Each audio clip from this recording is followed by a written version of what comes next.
Take a break from holiday shopping and get ready for a brand new Homeworthy episode. Step inside 3 stunning Texas homes filled with holiday magic. A glamorous home sparkling with elegant decor and a dazzling holiday tablescape. Plus, a traditional Tudor where thousands of ornaments create a classic winter wonderland. And we'll visit a vibrant mid-century modern home full of vintage holiday charm. Enjoy!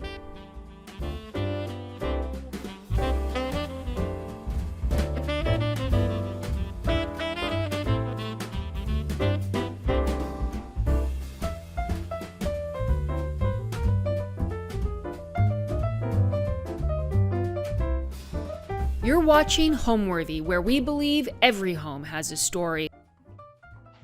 Hey Homeworthy, I'm Bob. And I'm Matthew. Welcome back to Casa Loma. Come on in, we can't wait to show you what we've done to the house for Christmas. I'm Bob Gibbs, welcome back to Casa Loma. I am a regional director for a large insurance corporation. And I'm Matthew Wilson. Welcome back. I work for an import furniture company based out of San Francisco and manage their regional showroom. We're in Dallas, Texas, and we're close to White Rock Lake, which is a large natural park in Dallas. We're about 5 minutes away from the lake, and the area is a cluster of traditional homes of Tudors, Mediterraneans, and then the newest addition to the neighborhood are teardowns of big white modern farmhouses. So we got a lot of everything in this neighborhood.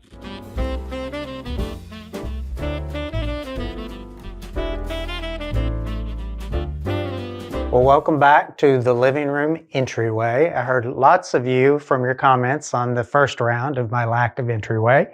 Still don't have one, so we do the best with what we've got. Really, the only portion of the sitting room that we decorate is the mantle. And as you can see, that's probably enough. There's a lot going on in this mantle. You'll notice as we go through the house, we use a lot of flocked greenery and trees this year. So I think I'm feeling mesothelioma coming on from the amount of flocking that I've inhaled over the past couple of weeks. But this is really, while it looks complicated and over the top, and I will admit it's over the top, it's really easy to do. So it's just one very long, very good quality flocked garland. So it gives you a lot of body to stuff things in. And really all of these are just individually wired or poked into the greenery. And a lot of this is not even Christmas. So this is just, you know, if you go to your craft store or home store, these are just things that you'd put in faux arrangements. And I'm always one looking for something that's a little bit different, not so holiday. And I like the juxtaposition of not everything being shiny. So, you know, some frosted greenery in here, lots of glitter, lots of ornaments. And then tucked in here are quite a few. My grandmother, as I talked about a lot in the first episode, started me a collection of silver bells. And so there's about 40 Wallace and Toll and different silver bells woven throughout the garland. So, and then we'll move into the piano porch.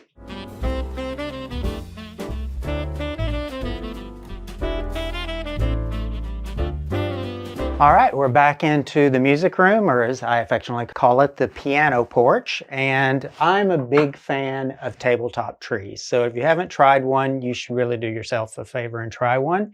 You can get one in every room. They're half the time to decorate. I would say they take half the ornaments, but that's a big fat lie. You can see this one's loaded down.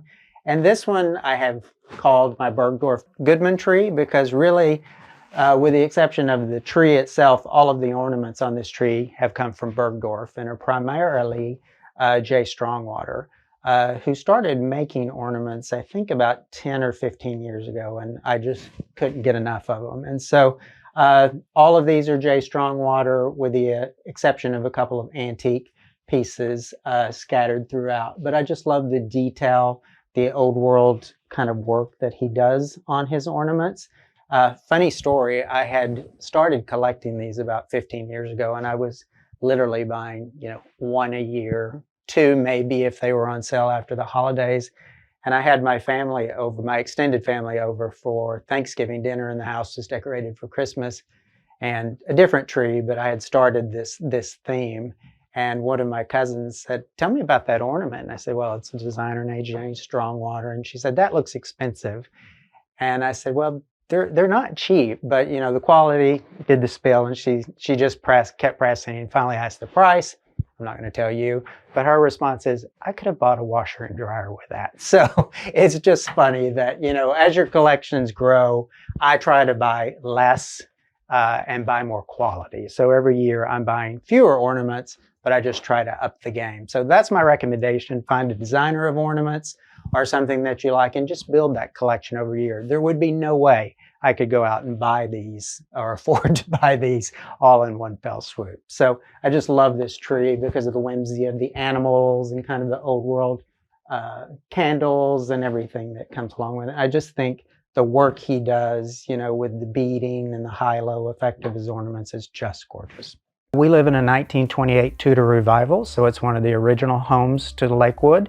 And our personal style is transitional, so we do like a lot of antiques. As you saw from our original episode, you'll see it at our antiques and collectibles that we use at Christmas time. So it's a little mix of everything, a little bit of modern and a little bit of old.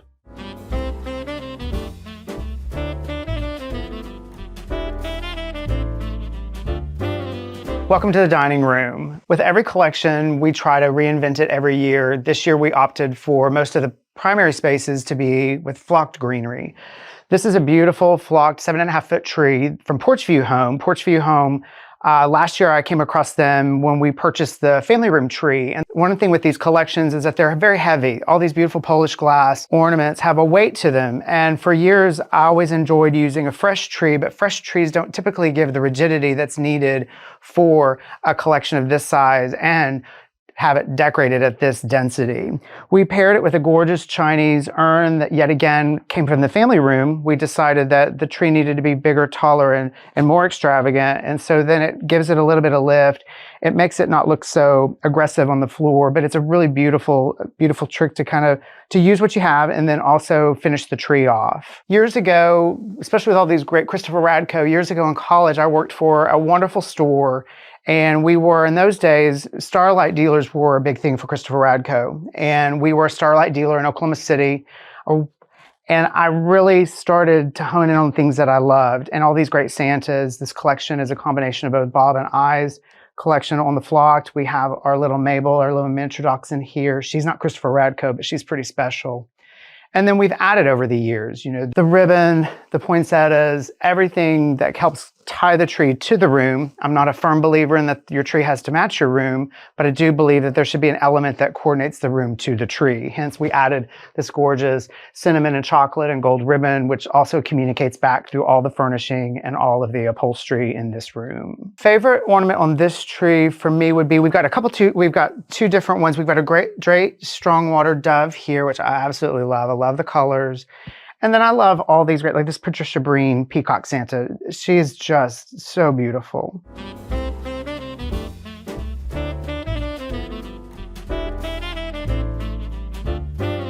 Well, I'd like to walk you through the tablescape. We're getting ready for a dinner party tomorrow night. As last time, we don't decorate to this extent and get the house ready without sharing it with friends and family. So we'll be having a seated dinner in the next couple of days. And as I told you on the first episode, I like every table to be different. So I don't like my guests to be like, oh, I've seen that before.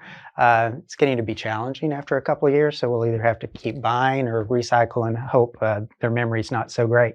So this year for the holiday table, I had this skirt made. I wanted a more tailored tablecloth that extended to the floor with the inverted box pleats in the middle, whereas when people sit, it gives a little bit of give where the whole tablecloth is not creasing under. And then lots of comments from viewers last time about they loved the tablecloth that was on that table, but it's in practicality because of the raised petals. And so I heard you and had one made that's a little more practical for you. The setting of the table, again, formal. We're not casual people. So all of the silver, including the chargers, the candlesticks, and all the flatware is Wallace Grand Baroque. And then I've had these sterling silver Coptic crosses for years that are scattered along the table. They're really not holiday. I bought them in Santa Fe, so they're really more casual, just decorative. I've never used them other than holiday. I think they make a nice addition to the table or a mantelpiece. So you'll see them scattered through the table. And then the settings themselves, I like to mix the china where I can, where everything is not so matchy-matchy. So we have, the base, this charger is not Wallace, that is Gorham.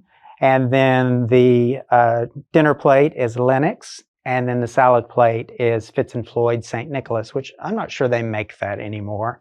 And then this table can get a little busy quickly. And so I just went with simple archival Fostoria with gold glasses, and then just a little bit of shine with the ribbon throughout the table. So we like it. And then for the flowers, I wanted something a little more Della Robbia. So mixing the roses, the hydrangeas, the fruits, and the sugared fruit. Just thought it kind of elevated the table a bit. And then just to add a little bit of extra fun, added wreaths to the back of the chairs. These could not be easier. These came from Hobby Lobby. I think they were $2.50 a piece. A velvet ribbon, also from Hobby Lobby. I think 3 rolls was $5. Couldn't be simpler. Just get you some straight pins, build your bow, and then just straight pin them into the back of the chair. They don't show, and it gives you an elevated view that's fun just for the holidays. All right, so now if you'll follow me, we'll go into the butler's pantry and then on into the kitchen.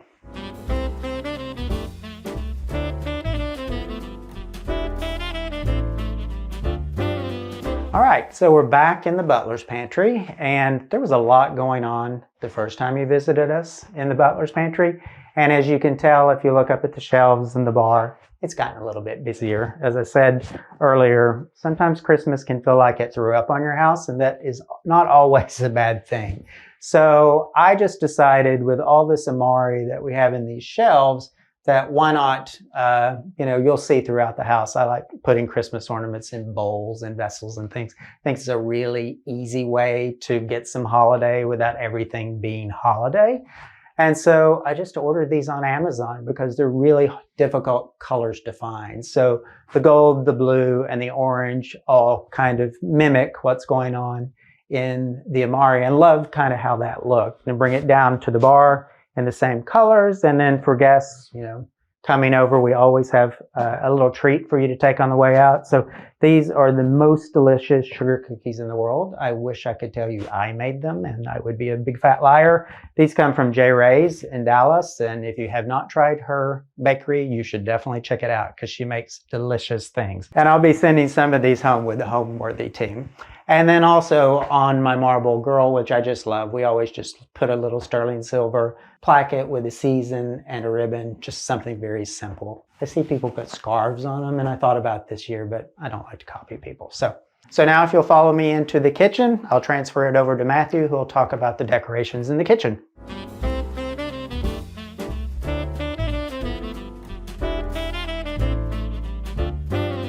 Welcome to the kitchen. Bob walked you through the dining room and the butler's pantry, and now we're in the kitchen. The kitchen, especially since our addition a year and a half ago, has become more of the heart of the home because it connects not only the dining room to the family room, which we'll get to next. The kitchen, I think, a lot of times presents a problem for people in decorating for the holidays. Many times counters become inundated with things and stuff, and much like we were speaking of earlier, Bob and I like to edit our collections where they seem more purposeful and they seem more confined. An incredible detail, an architectural detail that's part of the house that we typically have nothing on. For the holidays, it is home to a collection of Snow Village houses that my grandparents started a collection for me when I was 8 or 9 years old. And we found that these became a beautiful little representation of our neighborhood, although there are some styles that are not in our neighborhood. This is just a small little quiet area. We have these on at night. They're not on all the time. They're a special reminder of a lot of Christmases and a lot of houses and a lot of people that live in them. So the final leg of the kitchen until we walk into the family room is a collection of antique finials that not only did my sister give, but we've picked up here and there, and we've ordered. Yet again, this is also a collection of vintage Christopher Radko and really great antique glass ones from the 50s and the 60s. And this is a great way, another great way, to have a small little spot of Christmas without it inundating this entire space. Because many times during the holidays, when we entertain, the stove gets covered. This becomes really much a dessert central, and people really do enjoy hanging out between the two rooms. But this is another great way. We use these beautiful Lismore tea light holders as anchors for these finials. That way they stand proud, and they're a nice little addition to the kitchen and a small little moment as you're just kind of walking through. Most families will say that holidays are the most important part of their lives, which it is on every family, but even as a small child, the holidays were always a very special spot. Before Bob and I met, I always worked to decorate my own home. And then as our lives and years have crossed and grown together, it's only expanded and become the treasure that it is, what you'll see today. And then I've been collecting or decorating since I had conscious thought. My mom always included us in decorating, and she was a big believer of not tacky Christmas. And I don't mean to offend anyone, but she had very stylized Christmas, but included us in the decorating with very specific instructions. So she taught us well. And then I started collecting ornaments when I was about 9 and have continued that collection 51 years.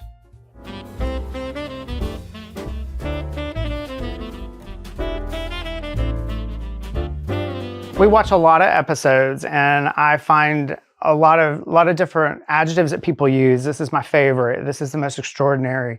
This is very special to me. And I think all three of those words exude this tree. This tree is 40 plus years of collecting family heirlooms, antique, new, and then of course they're hanging on again a beautiful porch view home Christmas tree. This is a 9.5-foot one. Of course, many trees and many years, I like to add a second set of lights. I did to this one. We didn't add any additional lights to the other trees. We felt like they had adequate lighting, but this tree, I believed it needed a little more sparkle, a little more density of light. And as you'll see, these little faceted lights were added from tip to base. There's over 22 to 2,500 ornaments on this tree. They range in antique Polish, antique Czech, Christopher Radko, Patricia Breen. And if many of you know, Woolworths was credited as the first American retailer to bring all these great shiny bright ornaments originally to America. These were always treasures of Europe. And F.W. Woolworth decided America needed these. And I think the first set that I ever saw, my parents had a set of 12 and they were in this great box with beat up cellophane. And there were these wonderful little reflectors and they were my favorite as a kid growing up. And so as I started and as I became an adult, I would continue to add. Then the joke happened one year, unfortunately, with the pandemic. We had a joke here at the house, either at the door, whoever was ordering dinner jackets or Christmas ornaments, whichever was the volley, because I kind of went a little overboard during the pandemic buying a lot of these old vintage ornaments. You'll see a few of them like this great new one. Christopher Radko started a new company called Heartfully Yours. This is a beautiful hand painted, hand glittered, and hand crystalled ornament. I have about a dozen of those, but the primary ornaments on these are either vintage, Christopher Radko, and antique. Of course, last year I added, as we talk about, the collections stay the same, but we try to add something or try to make something to elevate or to make it different. These large crystal icicles we added last year. I thought the scale of that oversized icicle really gave it a lot of depth, paired with the little shorter one. Those are very inexpensive and easy to add to any tree. I think with a tree this size and with the density of what's on it, you just have to have a little bit of patience and have to understand that what you start, you have to finish. And so in this room, we set up a 10-foot church table in the middle of the room, and about 35 to 40 Rubbermaid tubs come out of our attic, and they all get organized on the table, and one by one, ladder here, ladder there, the tree gets finished, which takes better part of a full Saturday, a Sunday afternoon, and then I work on it this year I worked on it about a little bit of 5 evenings during the next week. And then finally I said, Uncle, that was enough. Then we topped it off with these great antique clip candles. I think they're really great. I think they add a lot of dimension and a lot of geometry where everything is not just hanging straight down. And also the whimsy of everything. This octopus Bob gave me one year for Christmas. There's just something for everybody to look at. I love this black nutcracker. My mom gifted that one year. There's a couple Santas on here that Bob's mom gifted us as well. I just think, a family tree should be filled with all these great memories and a little bit of whimsy. And it does make the whole room sparkle. The one thing that I attribute and give a big compliment to my other half, Bob, is he is a huge proponent of change and a huge proponent of let's try something different. I personally like to set a space and live with it for a little bit. And he always pushes me outside of my comfort level that we could do this or we could do that. And then we start thinking about it.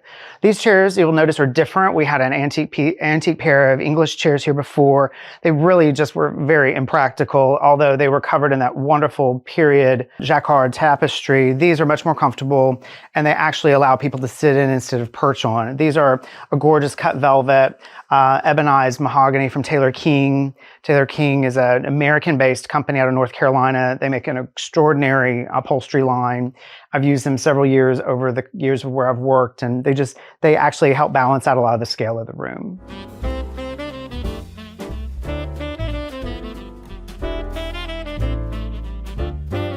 All right, we're on my way to the office, but as you remember, as part of this latest addition we did to the house, I had this gallery which connected the new addition of family room to my office, so I don't have to walk outside anymore. Of course, these guys live in the family room when we don't have Christmas trees up, so they're out here temporarily. Those were inherited from my grandmother last year. And then we have a nativity scene, and I am not a nativity scene fan, but I was in an estate sale and found the Holy Families, so Jesus, Mary, and Joseph, and thought, oh, that might be pretty somewhere at the holiday. So I bought that, and then, of course, discovered this is beam porcelain, which I'm not sure they make beam, but very fine porcelain, and have slowly filled in the other. I like it because it's blanc de chine, so no color, lots of great detail. And this just is a good example, I believe, of like using things for Christmas that aren't Christmas. So my mom gave me this tabernacle, oh God, 25 years ago, and I've really never had a use for it. It's big and it's an awkward size, and what would you do with it? And so when I drug this out this year, I thought, oh, perfect, that can be the creche for this beam nativity scene. I think it works great. And then another little trick is, all of this little stuff can get dark. And so just, I went on Amazon and just found there's these tiny little spotlights, literally half an inch long, mounted up in here. I think it was $6, and it just illuminates it. And so it just gives a little more importance to something. And now we'll head right into my office.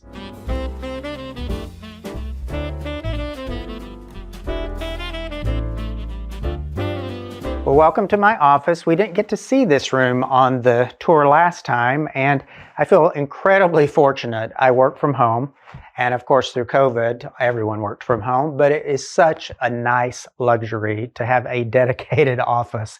This is also somewhat separate from the house. Until we did the addition, it was completely separate. I walked across the yard to come to work every morning, which is fine until it's 12 or rainy or whatever it will do in Texas. So now the gallery connects the two, so I never have to leave the house to come to work. So very convenient. This, I thought, I'm a big proponent, as you heard from the first episode, of like continuous color in the house and like adding an accent color. So flow through of color. I broke rules in this one. I just decided this is work, and it's going to be a completely different color story. So it is in my mind, when I open that door, I'm coming into a new workspace. So all blue and white in here. And funny, I don't really like blue-white. I didn't, now I do, until about 3 years ago when I started working on this room. So this was originally a bedroom for guests, and then I took it over as my office. Funny story, there used to be a bed back in this area, table and chairs here, and then a sofa and a pair of chairs. And I had an employee over one day, and we were going through some spreadsheets and some proposals we were working on, and she got up, and she's a dear friend, so got up from the chair and like threw herself on the bed, spread out her laptop. And in my mind, I was like, bed goes tomorrow, and it did. So reconfigured this more as office. So now if I have a team that needs to come over to discuss a project they're working on, I can set 4, I can set 8, we can have lunch, we can work all day in here very comfortably. So really happy with how this room turned out. Art on the wall, I talked about this artist in the first episode, and you saw her work going up the stairs. Carmen Menza, this is one of her larger installation pieces, which I just love.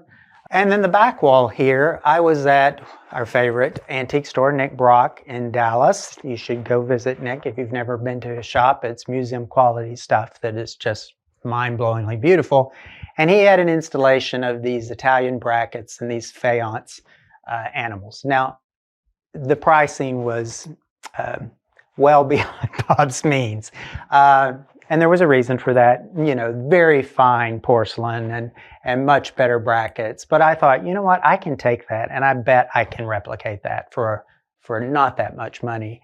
And I came home, got on eBay, and in 2 days, all of these were purchased.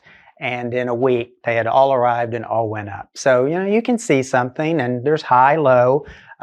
So, you know, even if you can't afford something in the shop, you might get an idea. So look around and take your cues from there. I'm out here a lot. Matthew can attest, you know, he'll come home, I'll be out here working, he'll cook dinner, I'll come back and work some more. So I wanted this space to have a holiday feel as well. In years past, I've always done a tree right here in front of this mirror because I sit here, laptop up, camera, you know, and catches the tree. And this year I thought, you know, let's do something different. We got these really great Chinese containers last year and really haven't found the right place for them as of yet. So, you know, why not stick a Christmas tree in them? And even better, why not stick 2 Christmas trees in them? So for balance in this room, I did 2 Christmas trees. These trees could not be easier. If you don't think you can decorate a Christmas tree, you're selling yourself short. Now I'm going to give you a tip, and Matthew didn't give you his tip in his other 2 trees. Normally when you look at a tree, it's in front of a window or there's a light source behind it and you can see through the tree. I hate that. It makes the tree look not full.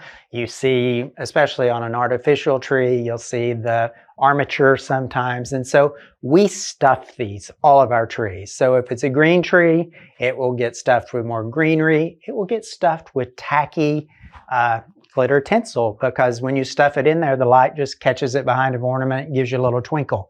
So this one has, and you'll see it in another tree, this just has batting that you would use to make quilts, and it is just stuffed into this tree so you don't see through the tree to the back wall. So it makes them look very full for really no money. I think a bag of bunting is about $5.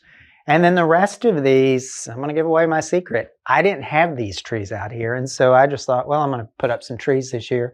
There are a couple of handmade ornaments on here. The rest of them are shatterproof, which is our new fancy way of saying plastic. So there's a lot of shatterproof on here. But, you know, you can't help yourself. There's some J. Strongwater, some old diorama ones from Germany. So, you know, again, you can build your base out of something very inexpensive and then just layer on a couple of your more special pieces. The theme of our collection stays the same every year. It's very traditional, but every year we do something slightly different, either placement of trees, what ornaments go on what trees in what rooms.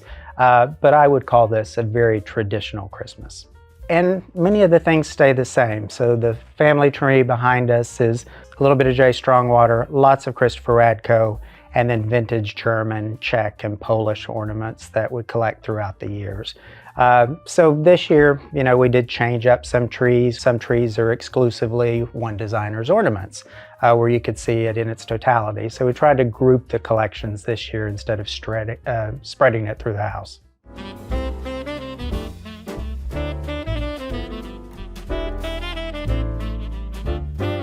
Well, welcome back to the Courtyard. As you'll remember last time, none of this furniture was here. I hinted that it was on its way, but it had back ordered. So we're now fully installed in the backyard. I have to say, you keep coming when the landscaping is not at its best. You came in the winter or early end of winter last time, so not much blooming. And now we're heading into winter again, so not much blooming again. But we decorate outside because during parties, this is a great spillover for people to come out, you know, make themselves at home, bring food, drink out here. So new this year to the patio, all of the patio furniture is Palachek, outdoor hospitality grade. So if you've not used Palachek before, you definitely should. This is some of the best teak and woven. You see a lot of knockoffs of this now using the woven and teak, but Palachek really are the ones who brought this forward, this look forward. And I just love the teak, the woven, and the concrete table. I like that juxtaposition so everything's not so matchy-matchy. And then on the back of each of these chairs, again, a simple trick. I just was at Hobby Lobby or Home Goods or one of those and found these Christmas ornaments that were like $1.50 a piece, little wooden snowflakes. And again, just with a simple straight pin, pinned them to the back. And then on the table is a collection of crystal. Most of them are old Auraphores from the 50s, and I think I have about 300 of those. So you're only getting a small sampling of those. All right, and out here we have 4 or 5 trees. We'll start with the small ones. Again, outdoor trees. So again, shatterproof, plastic. Ornaments are going to be your best friend. They will survive. They have survived the sprinkler system. We're in a weird weather pattern here in Dallas where it's 80, 30, rain, sun, and they're holding up pretty well. We had 30-mile-an-hour winds last week and everything withheld. Now the secret is if you're going to put trees up outside, go to Home Depot, Lowe's, whatever your local garden center is, and get one of the stakes for a small tree. Drive that stake deep into the ground, zip tie that tree to the stake. The tree will stand in 60 mile per hour wind. So all of these are well staked, so they're not moving. But again, these are just filled with plastic ornaments and okay ribbon. But if you use enough of it and kind of repeat the theme, I think they look fantastic. And then we'll kind of pan over to the big trees.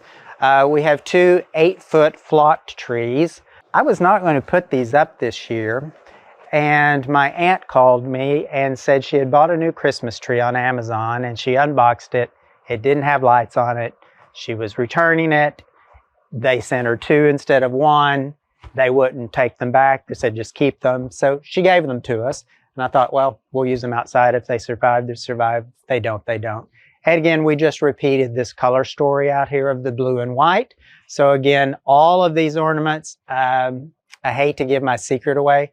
These 2 trees, the combined cost, the trees were free, they were a gift, and all of the ornaments for both trees combined was $42 because I bought all of them at Family Dollar because, you know, they're outside and I thought they looked great. So the garlands, everything, both of these trees was about $21 each tree to decorate. And I think they look fantastic. And at night they glow and give just an extra layer out here. And then the mirrors, of course, were here last time, but we always put lit wreaths on them. So at night, all the boxwoods, by the way, all the greenery out here at night is lit. So you get just a soft glow of white light and some green glowing back here. And so it makes a really nice ambiance for folks to come out, have a drink, or if it's gotten too chaotic inside, you know, with 50 or 60 people at a party, this is an easy place to spill out. And again, with the seating area here, this is all Palachek, which matches the dining room. So fantastic quality. I mean, the chair weighs about 100 pounds. I can't move the sofa. And then accessorizing this, again, just using a trick that I think a lot of people do is just stuff balls into bowls and put some Christmas ornaments in your arrangement, especially outside. It just makes it a little more festive. And then I just have to call out this little guy here. My grandmother, who I lost last year, I talked a lot about her in our first episode. This is absolutely nothing, but it just has so much meaning to me, is I think I was 7 and she was big into pottery making at that point. And so she took me with her and both of us made a little snowman, and that's the one she made. And so I don't know what happened to mine. It was probably so bad they immediately killed it.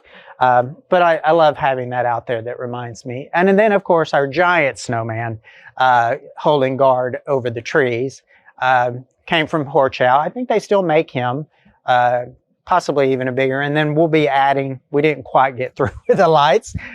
He'll also have lights strung around him. So we're really pleased with how this courtyard came out and like how this blue and white theme lends itself to a holiday party. And then the last thing that we have out here, you know, I talked about before, this Victorian iron plant stand that we had just gotten the last time you were out here. I think it was full of cactus before. So for the holidays, I thought, let's just see if we can make it look like a poinsettia Christmas tree. So that's my attempt at it. I don't think it really quite accomplished it, but it looks okay. So we're super pleased with the backyard.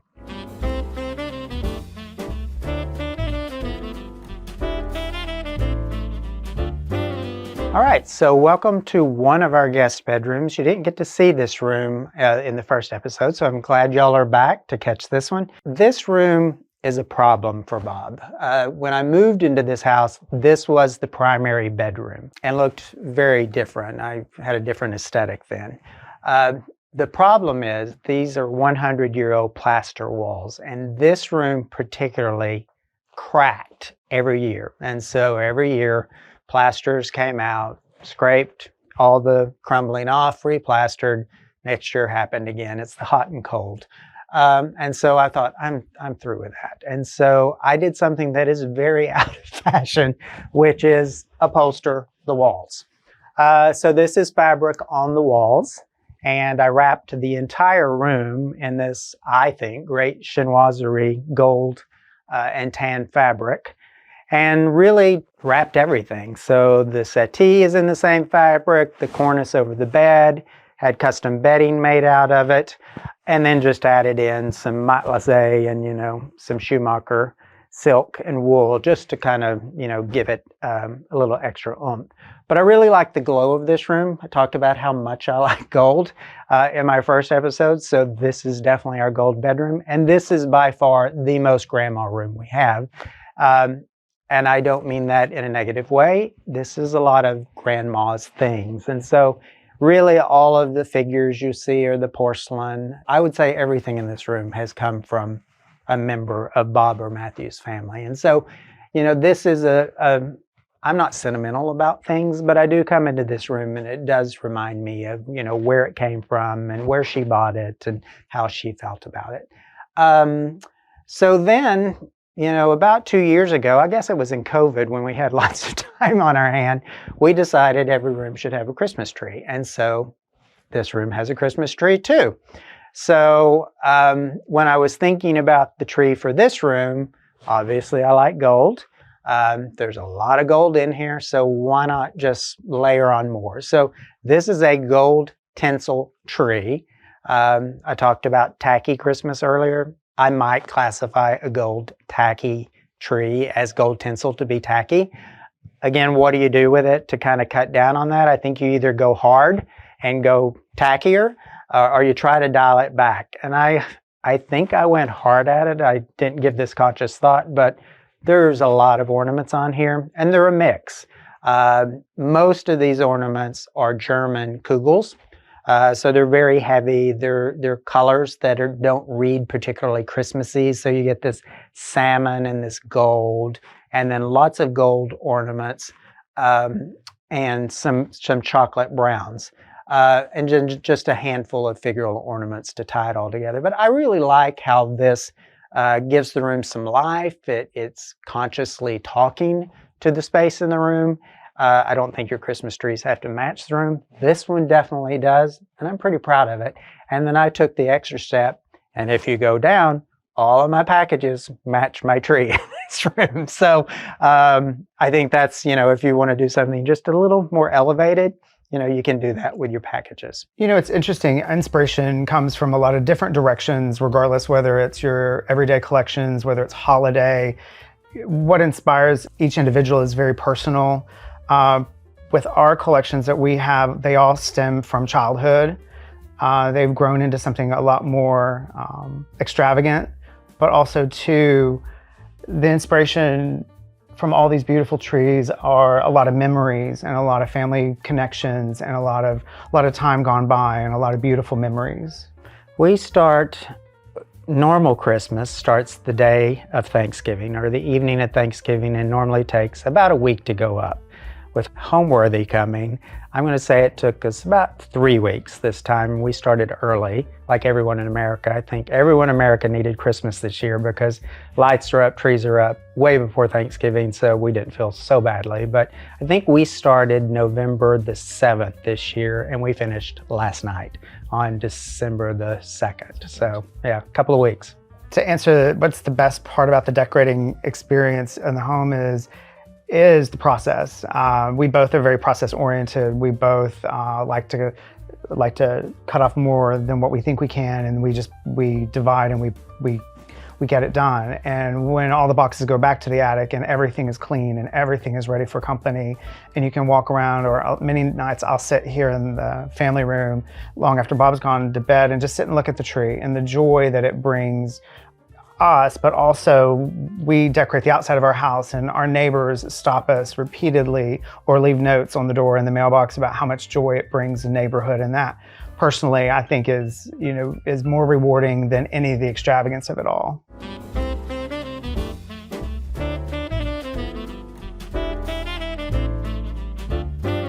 Welcome to our second guest bedroom. And the previous room Bob commented about, the first guest bedroom was the primary when he first moved into the house. And this room occupied our den. We had a great L-shaped sectional in here. We had the TV over in the bookcase. There was a couple lounge chairs, a great oversized coffee table. And this is where Bob and Matthew spent the weekend. This is where we spent the evenings watching TV. This is where we welcomed our little baby girl, Mabel, home. Anytime there was anything, this is where we gathered. The room had light on 3 sides, big, beautiful windows, and it always was just a great space where you could look out on the backyard, watch some TV, and have a disconnect from the main world on the front of the street. After the addition was completed, this room was then redesigned back into a bedroom as it would have been in the 20s. We decided to do this wonderful pallet jack canopy bed. This really gave a layer of casual quality to the room, and then paired it with these great reproduction French chests. This again is another opportunity where the bed can get a little pricey, but these chests are front gate. They're very reasonable. We did continue the same thing on the walls and the draperies as we did in the first guest bedroom.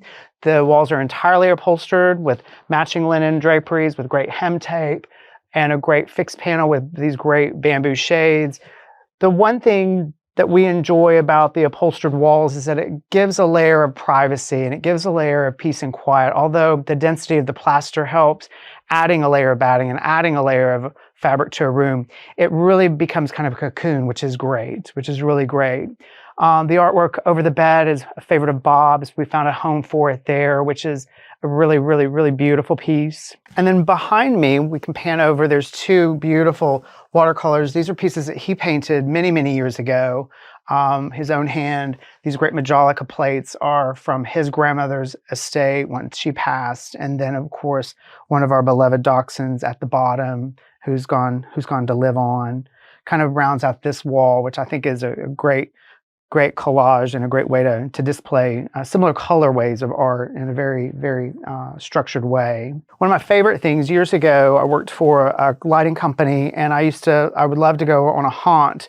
These little sandstone mid-century lamps I found over at the local Salvation Army. If you are afraid of doing any of that, quit being afraid and go.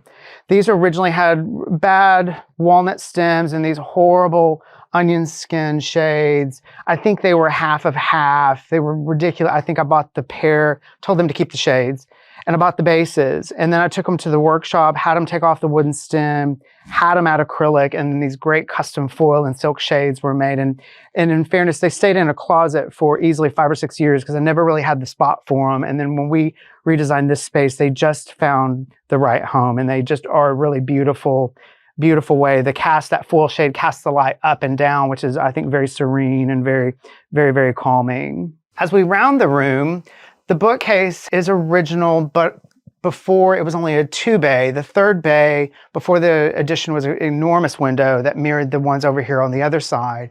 And this collection on the bookcase is of these great quill boxes. They're quill and ivory. We've got a great collection of bronzes and great Buddhas. They're just, it's just a great way. And as you can see, all the different pieces have their own personality. But one of Bob's tricks that I really like is that he wraps all the book jackets in similar paper. That way, if they're not books of any notoriety, you don't really need to show the spine, and you really need to quantify how busy all of the little collection is by something that's a grounding element. And I really like that trick. And that's what we have on this whole wall Yet again, we decided we needed another tree in another bedroom, but much to Bob's credit, a tabletop tree is a great way to introduce a tree without it being so committal and so aggressive and it consuming so much of a space. And this is an enormous collection of antique Madonnas and Italian carved figurals and beautiful Zardozzi crosses. So this is all a very, very religiously themed tree, topped with that enormous J. Strongwater glass finial.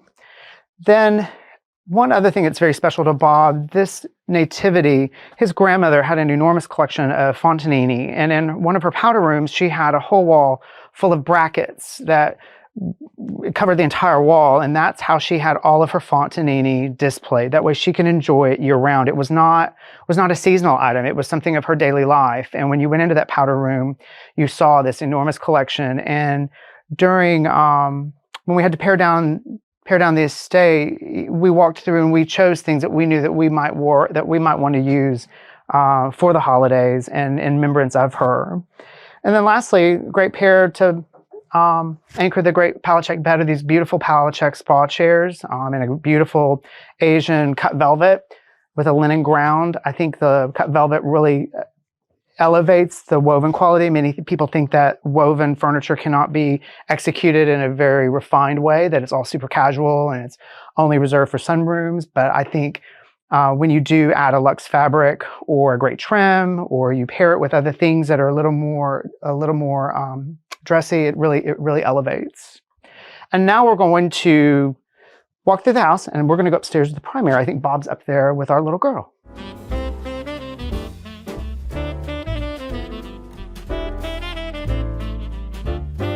All right, well, welcome back to our primary bedroom. Not much has changed since you were here.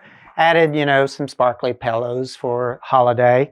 Matthew likes sit-abouts, and we have great rows, and I'm being facetious. We don't fight about this. It's a joke. So over on his nightstand, you'll see he has a tree from his grandmother and a couple of German Santas, and I actually do like those.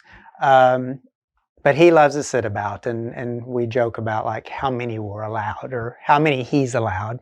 And this year, on top of the armoire, these used to be just scattered throughout the house, these little houses and trees. And so this year, as a courtesy to my OCD, he decided to group them together, and I'm thrilled that they really make a statement, tell the story up there. And then on my side, you'll see it's very plain. It's a bowl of balls, which is a trick I think works universally in every room.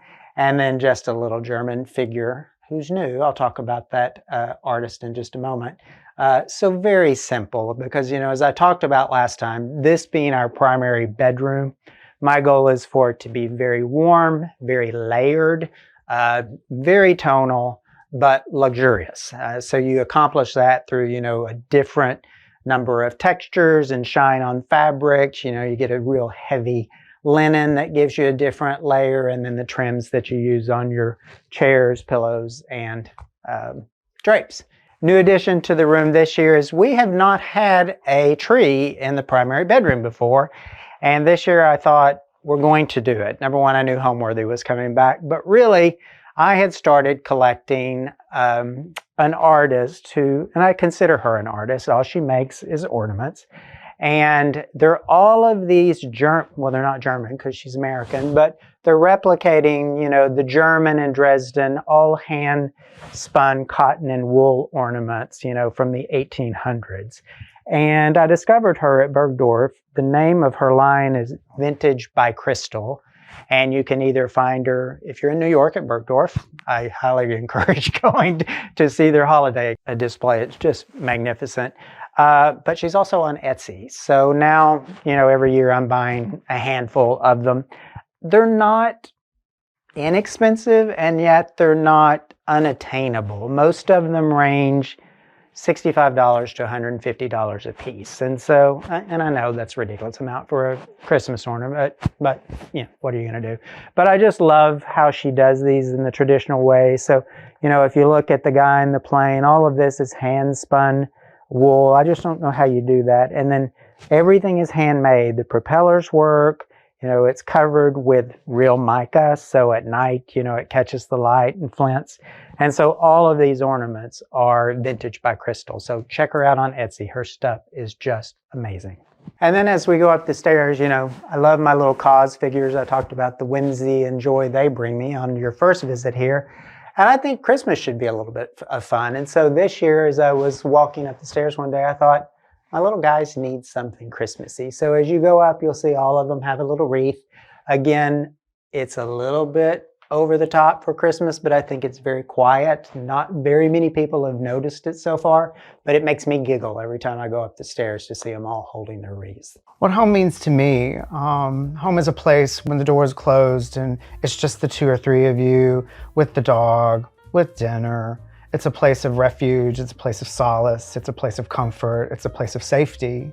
And I think many times people get lost in home having to be a certain aesthetic, a certain perspective, but it all really is what's your own perspective and what the perspective of your family is, and embracing that.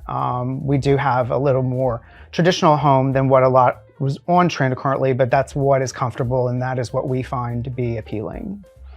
And for me, I gave you my answer of what home is every day on the first episode. Home at the holiday for me is a little bit different. The house changes, it becomes even more loaded with things. And Christmas to me should be excess. I mean, if Christmas hasn't thrown up on your house, what are you doing? So we like a lot of Christmas, and to me it adds warmth, it adds light. It's an invitation for friends and family to come in and share the house even more. And so we love sharing the house with the neighborhoods and our friends, and we love doing the decorating. So it's a lot of work, but we think it pays off. And we both operate under the guise of not everything that's fixed in the house requires something of holiday. Many times you see publications, you see other friends, you see colleagues, and the house doesn't quite have room to breathe because there's no room to breathe. And that is something that Bob and I both, even in our everyday style, is that not everything has to have a personality on it.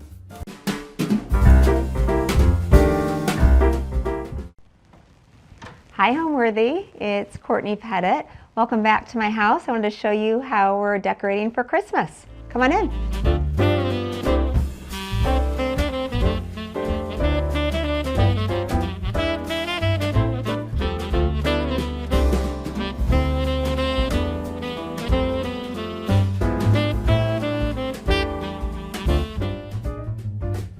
This holiday season, get ready to unwrap the most magnificent holiday homes with Homeworthy's 25 Days of Christmas. For the month of December, we'll take you inside the most heartwarming houses, decked out for the holidays in true festive fashion. From twinkling lights and elegantly trimmed trees to sparkling ornaments and cozy holiday charm, these homes capture the warmth, wonder, and beauty that make this season so special. So join us as Homeworthy celebrates 25 days of Christmas. The magic starts now. Raise your glass. Cheers! Merry Christmas! Happy holidays! You're watching Homeworthy, where we believe every home has a story. Hi, my name is Courtney Pettit, and I'm an interior designer based here in Dallas, Texas. The home that I live in, the style is actually French Normandy. It's a white brick exterior with a turret in front of it, and it sort of looks like a bit of like a Rapunzel home, maybe. Not as much French Normandy. So inside the interiors, you'll see it's really complements the exterior, which is sort of classic, timeless, and fresh. Right now, we are in Dallas, Texas, in a little enclave called Highland Park, which is within the city of Dallas, but it actually has its own public school district as well as police department. So it's sort of this like little nook of a suburb within a larger city.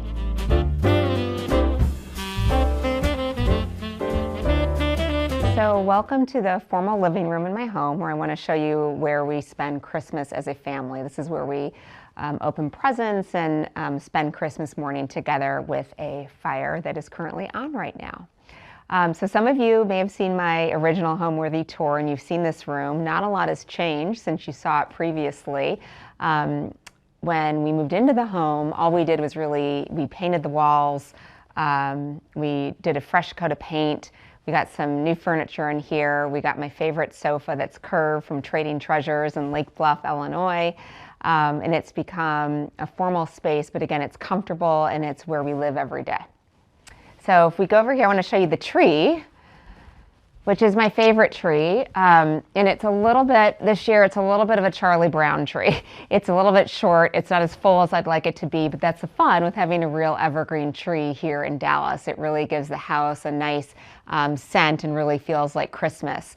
And this is a tree that I love the most. It's my favorite tree in the house because it's where we put our ornaments that have been passed down or our ornaments that we've given to our children over time. And it's also where each year we send out a holiday card, and I like to punch holes in it and put the holiday card on the Christmas tree each year so that we have a place to look at our family photos year after year. So here you can see some of these fun ones, like this is my youngest daughter in 2015, if they would have any, school photos. This is a cheer ornament that she had one year when she was on the Outlaws team at Mustang Cheer. This is my oldest daughter. This is one of my favorites. When I worked at Goldman Sachs in New York, they had a fabulous backup childcare center, and I was able to take her there. I'd be working upstairs, and she'd be in the basement at the childcare center, and they'd send pictures during the day, or they'd come home with a little nifty little art project that they were working on, and that's Victoria when she was 9 months old, and she's almost 21 now. You can see some of our holiday cards over the years that are interspersed here. This is Victoria's, when she was on the tennis team at Highland Park High School, and that was a Christmas gift one year that they had. We got this ornament here. This is one of my favorites, the year that we moved to Texas 11 years ago, and you can see the big Texas boot. This is when Victoria, the ballet slippers when she did ballet that year in 2007. You can see some more holiday cards. This is one of my favorites, actually. This is me when I was, I think, maybe 6 years old. No, that was 1977. I was 4 years old. Now you know my age. But it's a little piece of holly with my picture in it. And then I've also put pictures of the girls when they were babies and put them in like little silver frames here around the tree as well. Just because it just gives me joy to see that and joy for them to see it as well. And then we've collected some other ornaments over the years, if some have broken here or there. And one ornament that's really special to me is one that my grandmother made. We called her Nani. And when she was sick, towards the end of her life, she was in bed a lot, but she was still very sharp. And she loved to make pin needle ornaments. And I have one on the tree here, and then a bigger one that you're going to see in the dining room in a little bit. So let me show it to you over here. So there's a couple here, actually.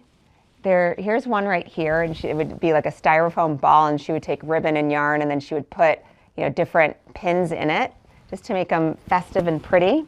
There's one down here that she spent a lot of time on putting red yarn down on it, and then you can see the different pearl pins and jewels that she would use to make these. And they're just beautiful. I know we used to have more when I was growing up, and then my sisters and I when my parents moved out of their home, we took them and now use them on our trees, and they bring me a lot of joy because they remind me of my grandmother who lived in Milwaukee. And I just remember as a child spending a lot of time with her when she was sick and in bed, but she again was very sharp, and she would make these beautiful ornaments, and now they're here to decorate and be with my daughters, and that's makes me feel good to have her here with us. We're in a very formal room right now. But this tree, like I said, is very sort of Charlie Brownish. It's not full, it's not perfect. We got it around the corner at the local dealer. I think it's important to be authentic with your tree in your home. Even if you have a formal room, it doesn't mean you need a perfect tree, and this tree is far from perfect. The ornaments are sort of glopped together here on one side, and are not perfectly spaced, because my daughter and her friends actually came over and they were helping us decorate the tree this year. So I like the tree decorating to be more about spending time together and having fun together rather than making it perfect. And I think it can make a formal room even more comfortable and make it feel more like home. And we also like to keep some ornaments from our previous lives. So when we were in Chicago, my husband is a Chicago Cubs fan. This ornament right here is an ornament that I made in 4th grade that I've kept lots of years. Again, you probably know my age now, but This is probably 43 years old, this ornament right here. The year that I had a baby, the year I had Eliza. You can see 2012, that was an ornament that my sister gave me, just to commemorate, sort of important things that were going on in our life at the time, or that are important to us. And then you can see it interspersed with, our Christmas card pictures that we send out. The first year that my youngest went to school, she got a school bus ornament. So again, our ornaments are things that have meaning for us in a particular year, or our Christmas cards. I like this with my oldest daughter. She goes to UT, hook 'em horns. You can see the hook 'em horns ornament there as well. And one of my favorite ornaments is right up here. When we got a dog, it was my first dog ever in life, and maybe you'll see later in the video, we have a Dachshund, and here's the Dachshund, one of our special ornaments when he became part of our life as well. So each of these ornaments you can see, when Eliza was born, this was one that was made for her, Elizabeth Grayson, 2012. Important events that happen in our lives, or things that are a big deal that year for us, we'll typically get an ornament for, and intersperse it with family pictures that are on the tree. So we do have some presents under the tree as I get them now. I don't have children anymore who need to wait until December 25th. So now I can put some presents under the tree, and there's no rhyme or reason behind the wrapping. I don't use one wrapping for everyone. I don't use one wrapping for a specific child. I just sort of use the wrapping paper that's there when I get something and wrap it at the time. So you can see some of the gifts are down here. I like to use colorful wrapping, or if I see wrapping that's of a dog, of a Dachshund, then I will get that. So you can see right here some of the paper, because he looks like our dog Louie. I also love wrapping paper from the Enchanted Home, and there's topiaries and blue and white vases.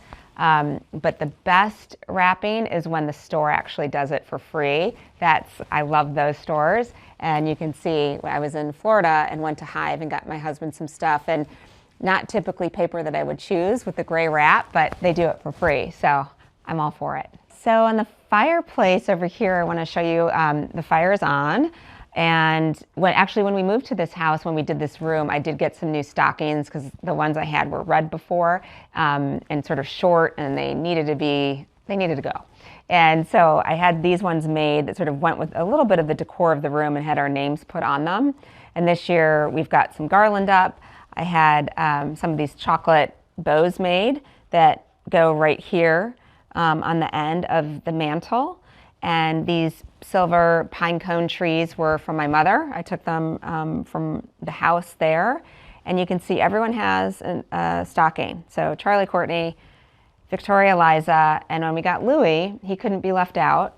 So Louie also gets a stocking as well, and he'll get some treats in there from Santa Claus when he comes down the chimney on Christmas morning. So now I'd like to show you the sunroom, where you can see a more put together tree.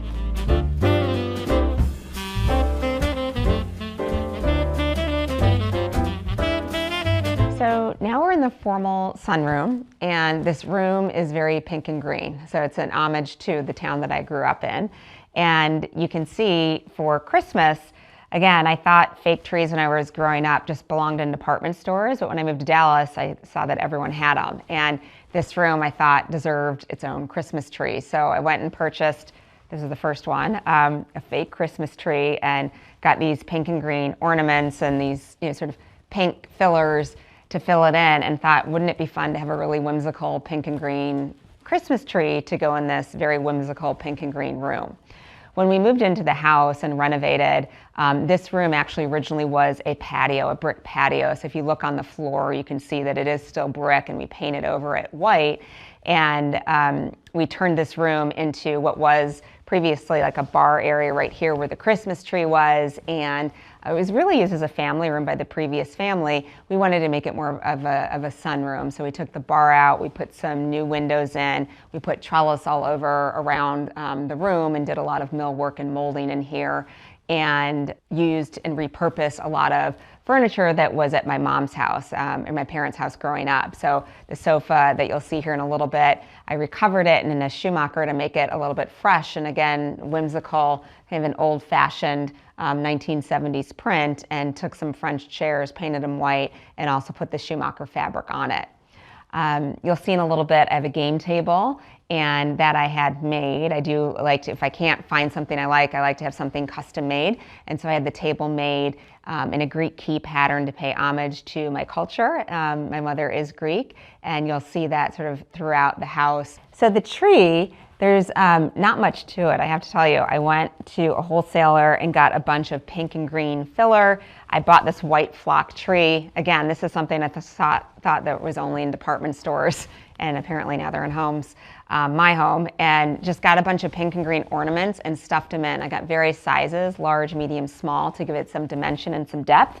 The one thing that I did want to have some more oversight on was the skirt for the tree. I went and got some green buffalo check fabric, some fun pink trim, and had a seamstress make this for me and put it around because I thought it really needed, this tree needed a strong base. And I thought, I don't know, it kind of went well together and went with the pink and green theme of the room.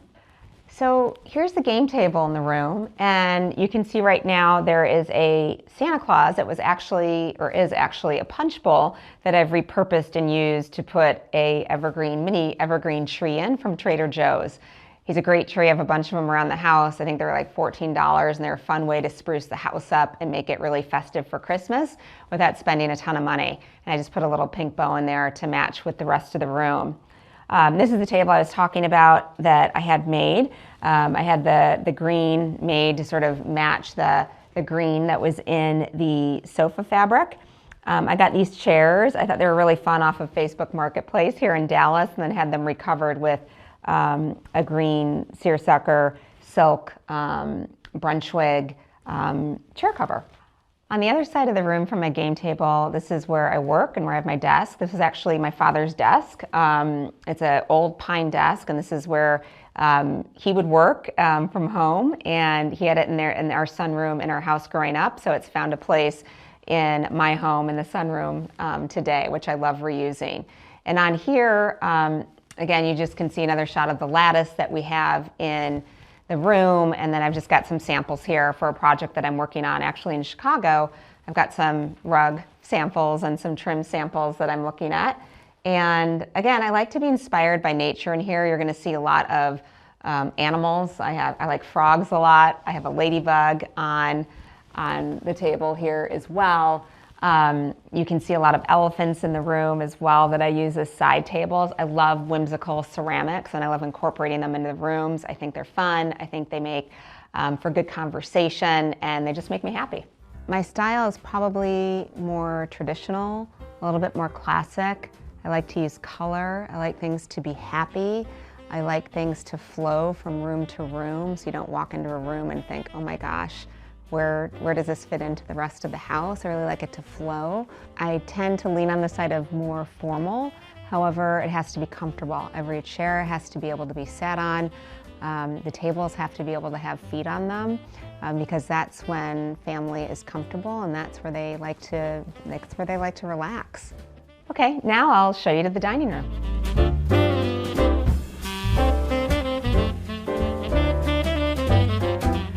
So welcome to the dining room. I'm going to show you how we host for a holiday party that we're about to have, and I'll show you some little tricks that I have in the room. But what I want to start with first is a centerpiece. As I talked about in the formal living room, my grandmother had put together these pincushion ornaments, and there was one that she made that was bigger and that I had in my house growing up. At the Christmas time, we'd always put it in the front hallway and hang it from the chandelier. But at my house, I don't have a chandelier in the hallway to hang it from because it's a lantern. So what I do is typically we'll put it on the center table in the dining room so that everyone can enjoy it, and we can enjoy it for the month of December and really take a look at it. So over here, it's sort of a big gold one, and I loved this growing up because it just was so sparkly to me. And you can see it's really just, it's faded quite a bit over the years. This is probably almost 50 years old.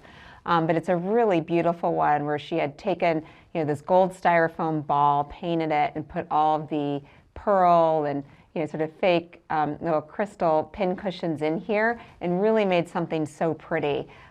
She had such an intricate eye and such attention for detail. I wish it was better intact. It does need some TLC, but it does get this one place, and it doesn't get moved a lot in the holidays because it is so fragile and very precious to me because my grandmother made it.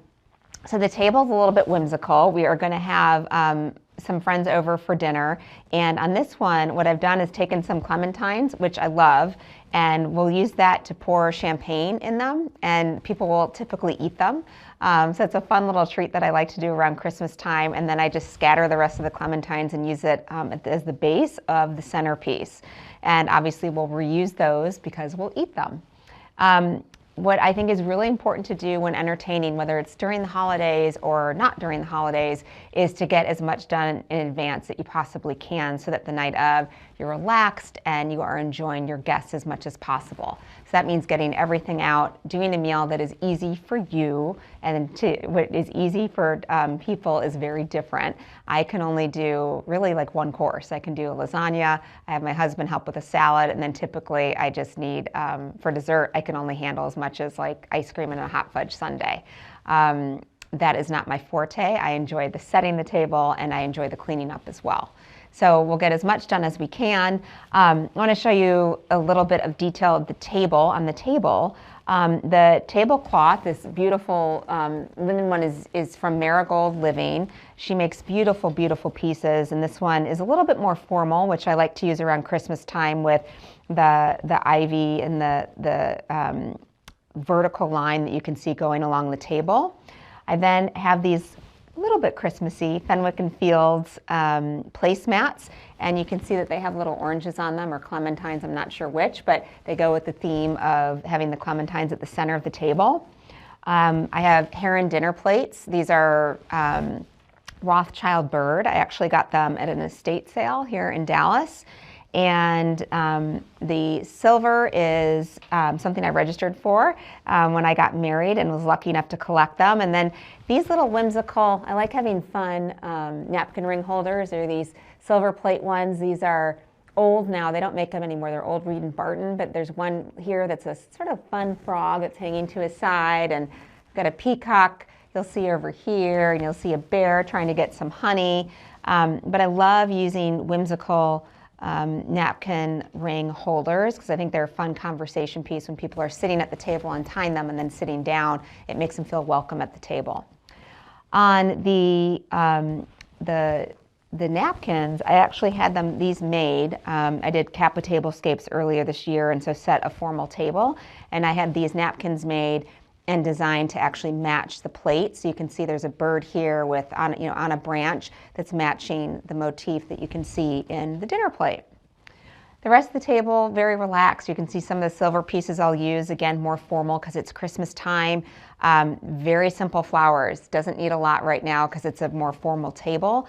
I've just got some tulips in a vase right here and a mini, old champagne bucket from France. And then just use some carnations. I think they're the most underrated flower because they're really cost effective, and you can just sort of smush them out and get a lot of surface area space from them, and they add just the right amount of pink to the table.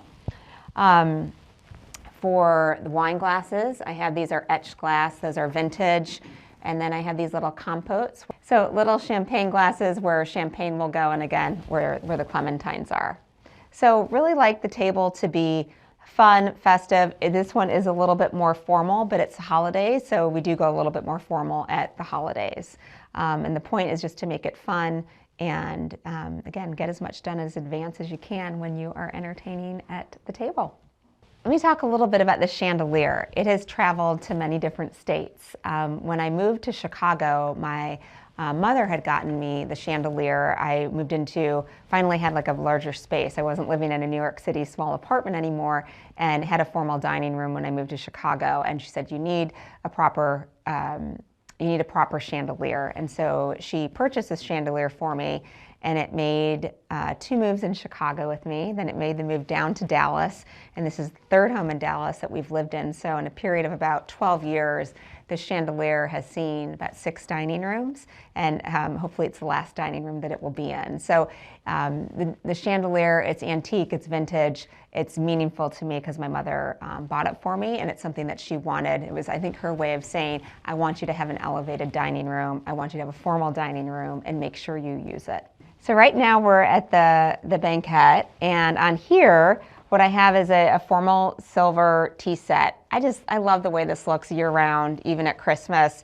Maybe I'll put some greenery and some in a little bit, but there is a teapot, there's a coffee pot, creamer, sugar, and we will use this if people do want coffee. We'll usually get the vat from Starbucks and pour it in to make it easier, but it looks a little bit better. I just love the way silver looks against the table. I have a Santa on here. I actually got him fairly recently. He's a new acquisition.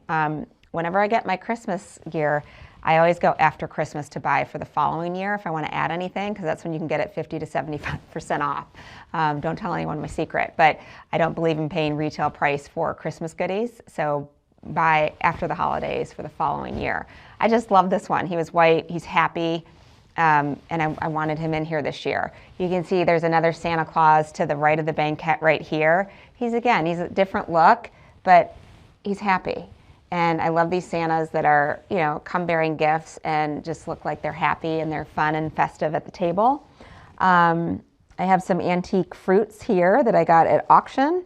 I like to mix in birds and fruit with silver and just make it fun.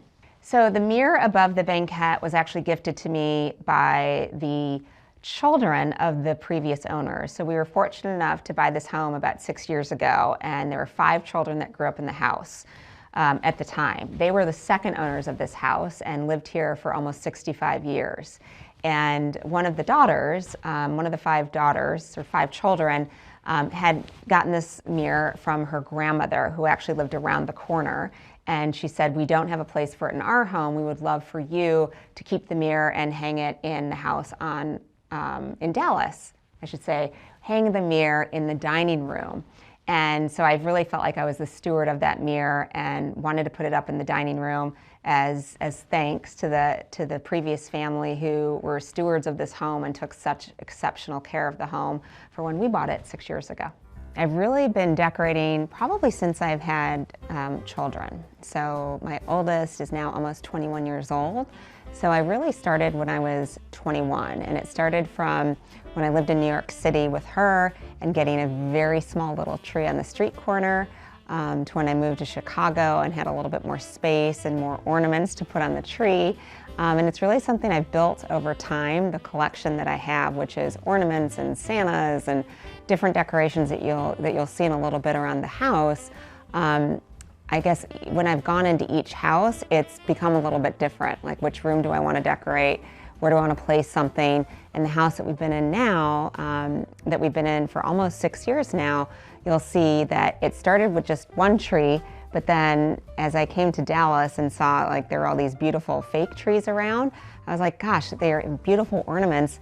I have more rooms, why don't I get a couple of fake trees and use these colorful Jim Marvin ornaments? So you'll see in this house now, my style for decorating for Christmas has really evolved over time based on the space that I'm in and the city that I'm in, but it's always grounded in using family treasures that have been passed down. So now I'll take you to the entryway and show you some updates that we made to the house since the last tour.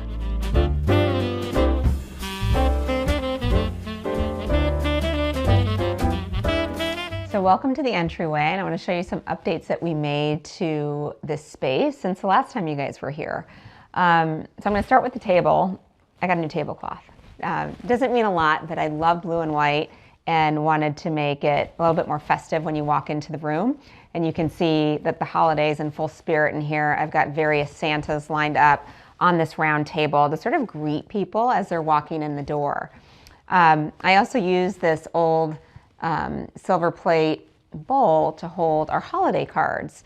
It's a little early in the season, so we're a bit dry on them, but you can see this is where they are going to be housed, that as people are walking in or the kids are coming in, they love to see what holiday cards came in the mail that day, and they love to take a look at all of them.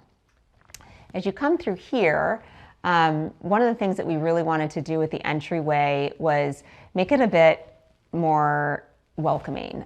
When you came in previously, there were flat lines, there wasn't any molding, so we engaged the help of Wilson Fuqua, who's an architect here in Dallas, Texas. He's really a specialist in helping to preserve historical homes. So we had him come in, do some drawings for us, and then we executed them and wanted to get some pizzazz into the entryway. Originally, this home was built in 1934 as a spec house.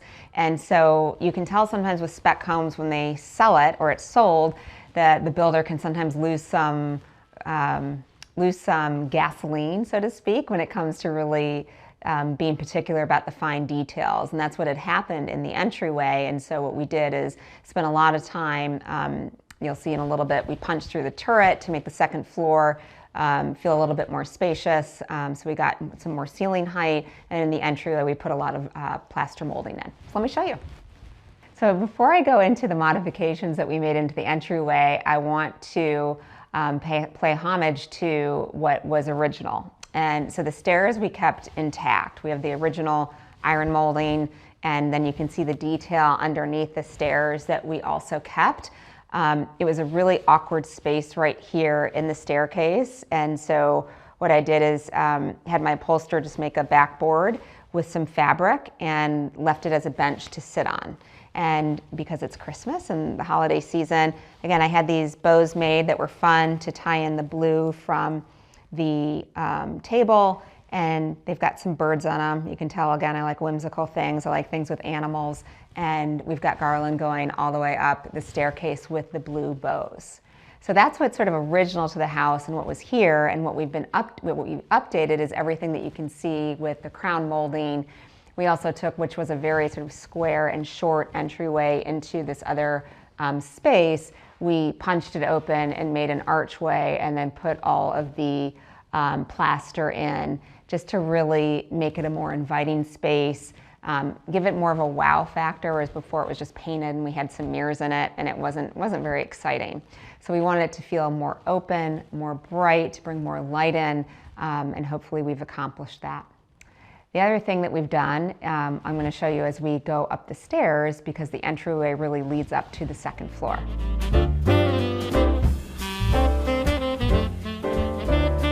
Now we're on the second floor, and I can show you some of the modifications that we made up here.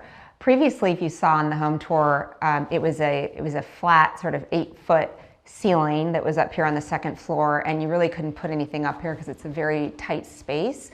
If you look at the outside of the house, we do have a turret, and so what we did with Wilson is we punched open the turret and used some very specific molding that we studied. We looked at Dilbeck, we looked at lots of different moldings, and decided that we wanted to do something leafy that was reminiscent of Dilbeck, who also worked on the house. So again, we wanted to pay homage to the house and the original architects of the home.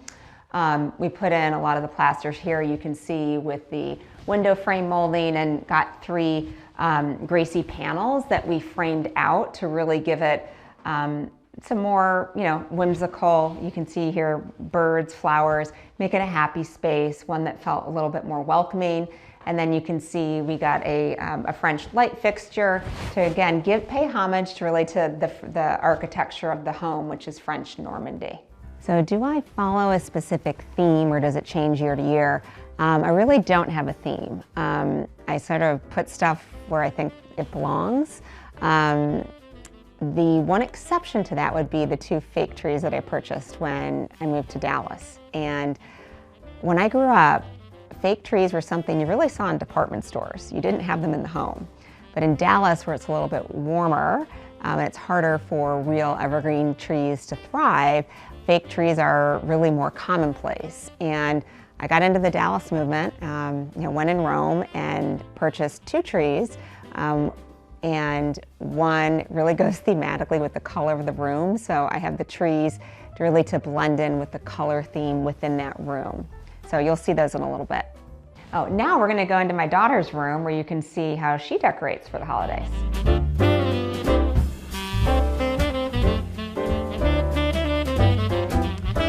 So now we're in my daughter's room, and she just turned 12, and I want to show you how she decorated her room for the holidays. She got really into the spirit this year and took one of her most prized pieces of furniture, which is her new little makeup station. We, much to my chagrin, got her one for her birthday and got it off of Amazon actually, I think for like $100, but it's her most prized possession and the place that she seems to spend the most of her time. So if you go over here, you can see this lovely piece of furniture. It's her makeup station where she keeps her makeup, all that type of stuff, her potions, her perfumes, things that she likes to collect, what 12-year-old girls love to do. She spends a lot of time here, and she put little pink bows all over the bulbs. I tried to dress the piece up a little bit as much as I could.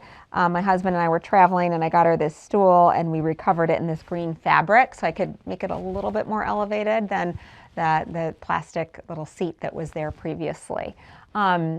She has a Christmas tree up next to her bed. She has taken our elf on the shelf, who no longer comes and does surprise visits anymore, but just sort of stays here. His name's Rumpelstiltskin, and put him up on her lamp, as you can see over there. And she has a pink tree that she actually decorates every year, and normally there are just bows on it, but this year she took her favorite ornaments from the tree downstairs and put them up here on her tree, probably because they obviously bring her joy, and it's something that she wanted to look at every day. So we'll take a look at her tree. So some of her favorite ornaments that she took is baby's first Christmas. So this is one of the ornaments that she received when she was obviously born. You can see it says Eliza in 2012. She's a Starbucks fanatic. I don't know if any other tweens out there are, like my daughter is. I try and cut it back, but she put there's a Starbucks ornament. She likes ice cream, she likes macarons, and her favorite ornament is, there's another Dachshund. You can see there's Dachshunds everywhere.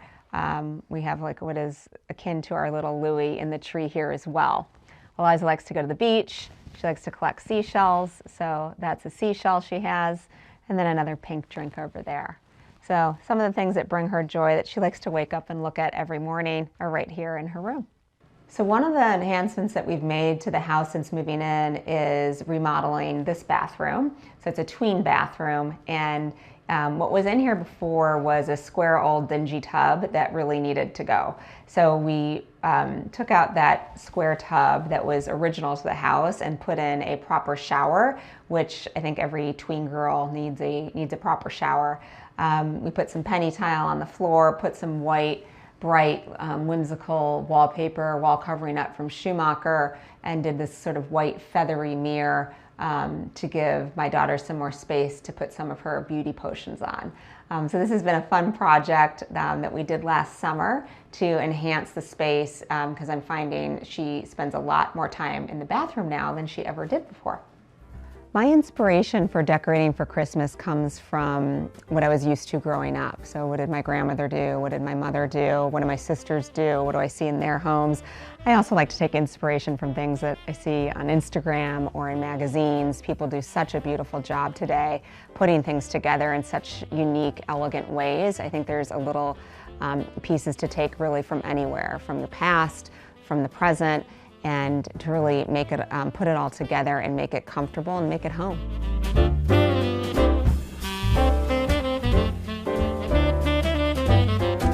So now we're in the green room. We're going to show you how we decorate for holiday in here. This is a place where we really hang out, where we watch TV, where we sit and chat, where we go on the laptop, do work, sit on our computers.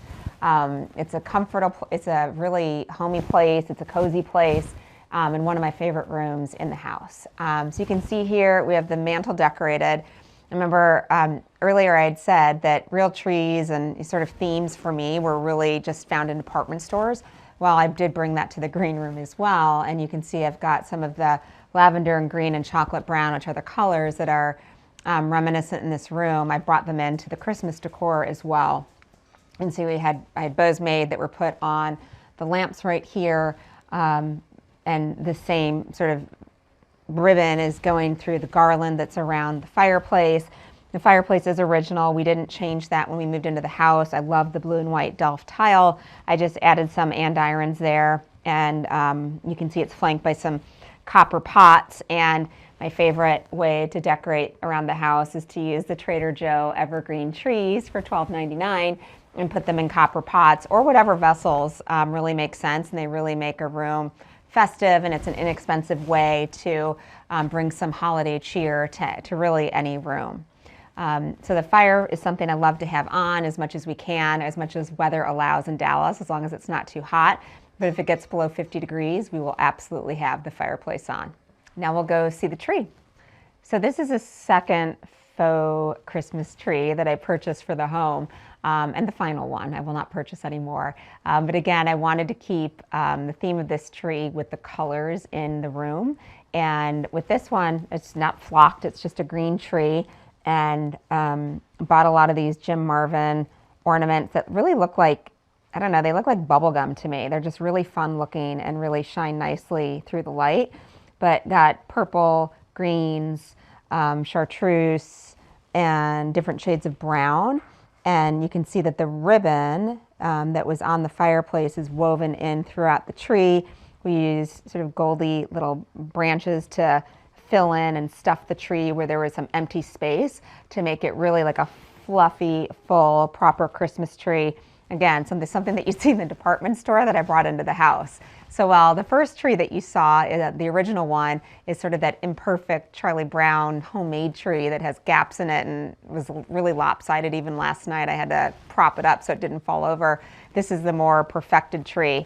That in Dallas you actually do see a lot of, because the weather here is so warm and temperate or mild during the holiday season. It just makes a lot of sense to have a faux tree. Growing up in Chicago, that's not something that I was not able to part with, not having a live tree in the house. So thought I'd marry the best of both worlds and have the one original tree and then put the two faux trees up in the two rooms and match the colorway to those specific rooms. So this has become a favorite tree. No gifts under it. It's strictly just decor for the holidays. So as I mentioned, we are in the green room, and it's a color that makes me feel cozy. It brings the outside in because you can see some of the greenery when you look outside. I like green, I like blue. Color makes me happy, and whatever colors I think make you happy, you bring into your home as well in different ways that really uplift your spirits. So what is my favorite part about the Christmas decorating process? I don't know that there is one because it's a big job. It's taking things down from the attic and pulling it out and making sure that nothing's broken year over year. It's actually quite an undertaking, but through it, what I do like doing is over Thanksgiving with my two daughters and with my husband, so as a family, we will put it all together. And it's that time spent together and looking at old ornaments together that's fun. So there's typically a story with each one and we'll get a laugh out of it. Or we'll see the elf on the shelf come out and say, remember when. So although it can be a real pain in the neck to take it all out and to put everything up, it's the family memories that are made while we're putting it up. So that's it for the green room. Now we are going to go into the solarium where you can see where I'm planting a couple of things for Christmas.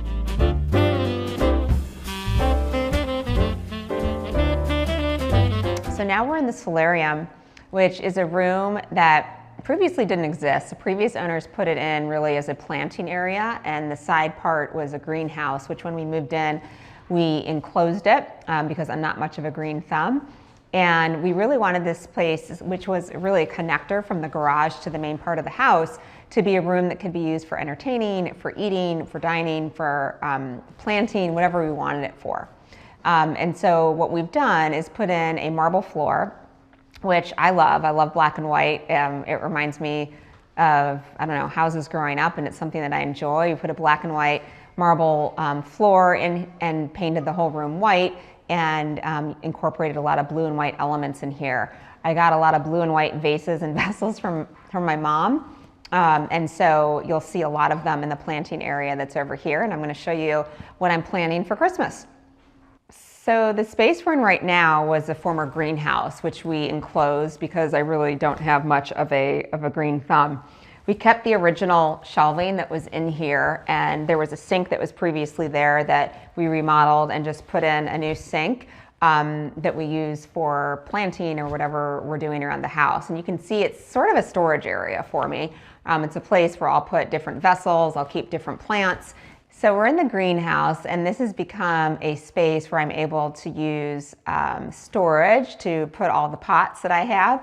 And I'll also plant some things for Christmas as well. I like to plant with the girls so they can get their hands dirty, and they can plant some paper whites or amaryllis bulbs, which you'll see sit in the sun and cook in here before they're ready for prime time for the living room or for the green room or other areas of the house. So this, again, originally was the greenhouse. It was dilapidated, it was falling apart, so we enclosed it with windows, but kept the original white shelving that was in here. I liked it, I liked the authenticity of it, and I just thought it was a great shelving unit to house all of these vessels that I have. I'll use them sporadically throughout the house, depending on what I'm doing. I'll swap them in and swap them out. Some people will tell me, it looks like a store, put it away. It does, but it's the stuff that I have, and it's a nice storage for it, and it brings me joy to look at because it reminds me of my mother. And I do have some new ones interspersed with some antique ones. I really just grab whatever I need to grab, given whatever I'm using it for the time. So as you saw in the sunroom, one of the things I like to do is have a dog bed in the various rooms for our dog. And just like in the sunroom, I've got some blue and white fabric made into a dog pillow for Louie in a white wicker basket. This is a space that we love being in. It's very bright in here. My husband will work a lot in here. I'll do a lot of work in here. We'll eat dinner in here. We also entertain in here. It's just a fun space that goes into the outdoors and makes us really happy. So this is a space that brings us a lot of joy. My husband will sometimes work in here. It's an office for him. I will sometimes work in here. It was a school for my youngest daughter during COVID. There were 6 girls that would come here, and we would teach them every day. So this space has gotten a lot of use and has a lot of different purposes. It goes right into the outdoors. It goes to the pool, to the outside. And is a space that brings us a lot of joy for originally starting really as a connector from the main house to the garage. So what does home mean to me? Pretty simple. I think home means family to me. And now that I have a daughter who's not at home all the time, she's at university, home really becomes a place where family is, where they come to visit on holidays or where we come together and have friends over. It's a place to feel comfortable, it's a place to feel safe, it's a place to sort of seek refuge from the outside world when you need it, and it's a place where you can be yourself.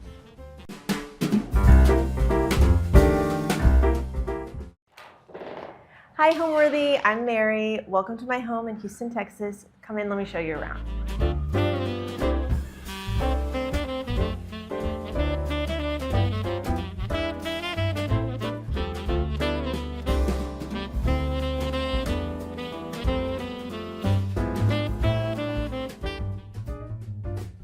This holiday season, get ready to unwrap the most magnificent holiday homes with Homeworthy's 25 Days of Christmas.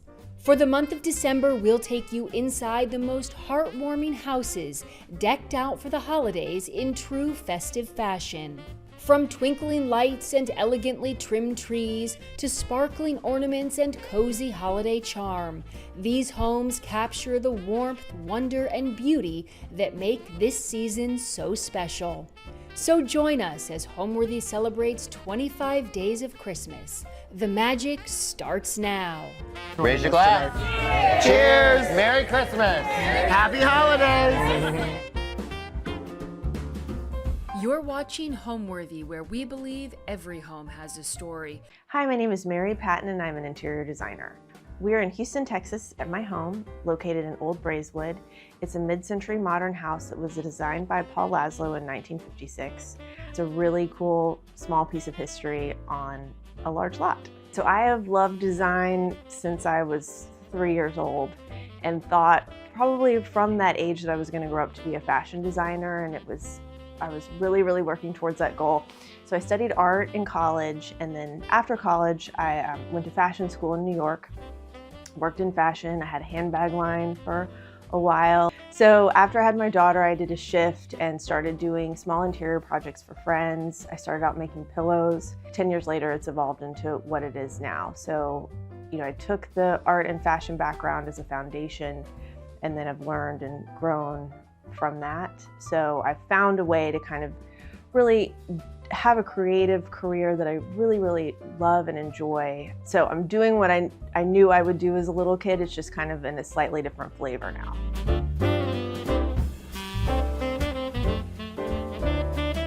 Welcome to my entryway. This is the first space that you see when you enter through the front door.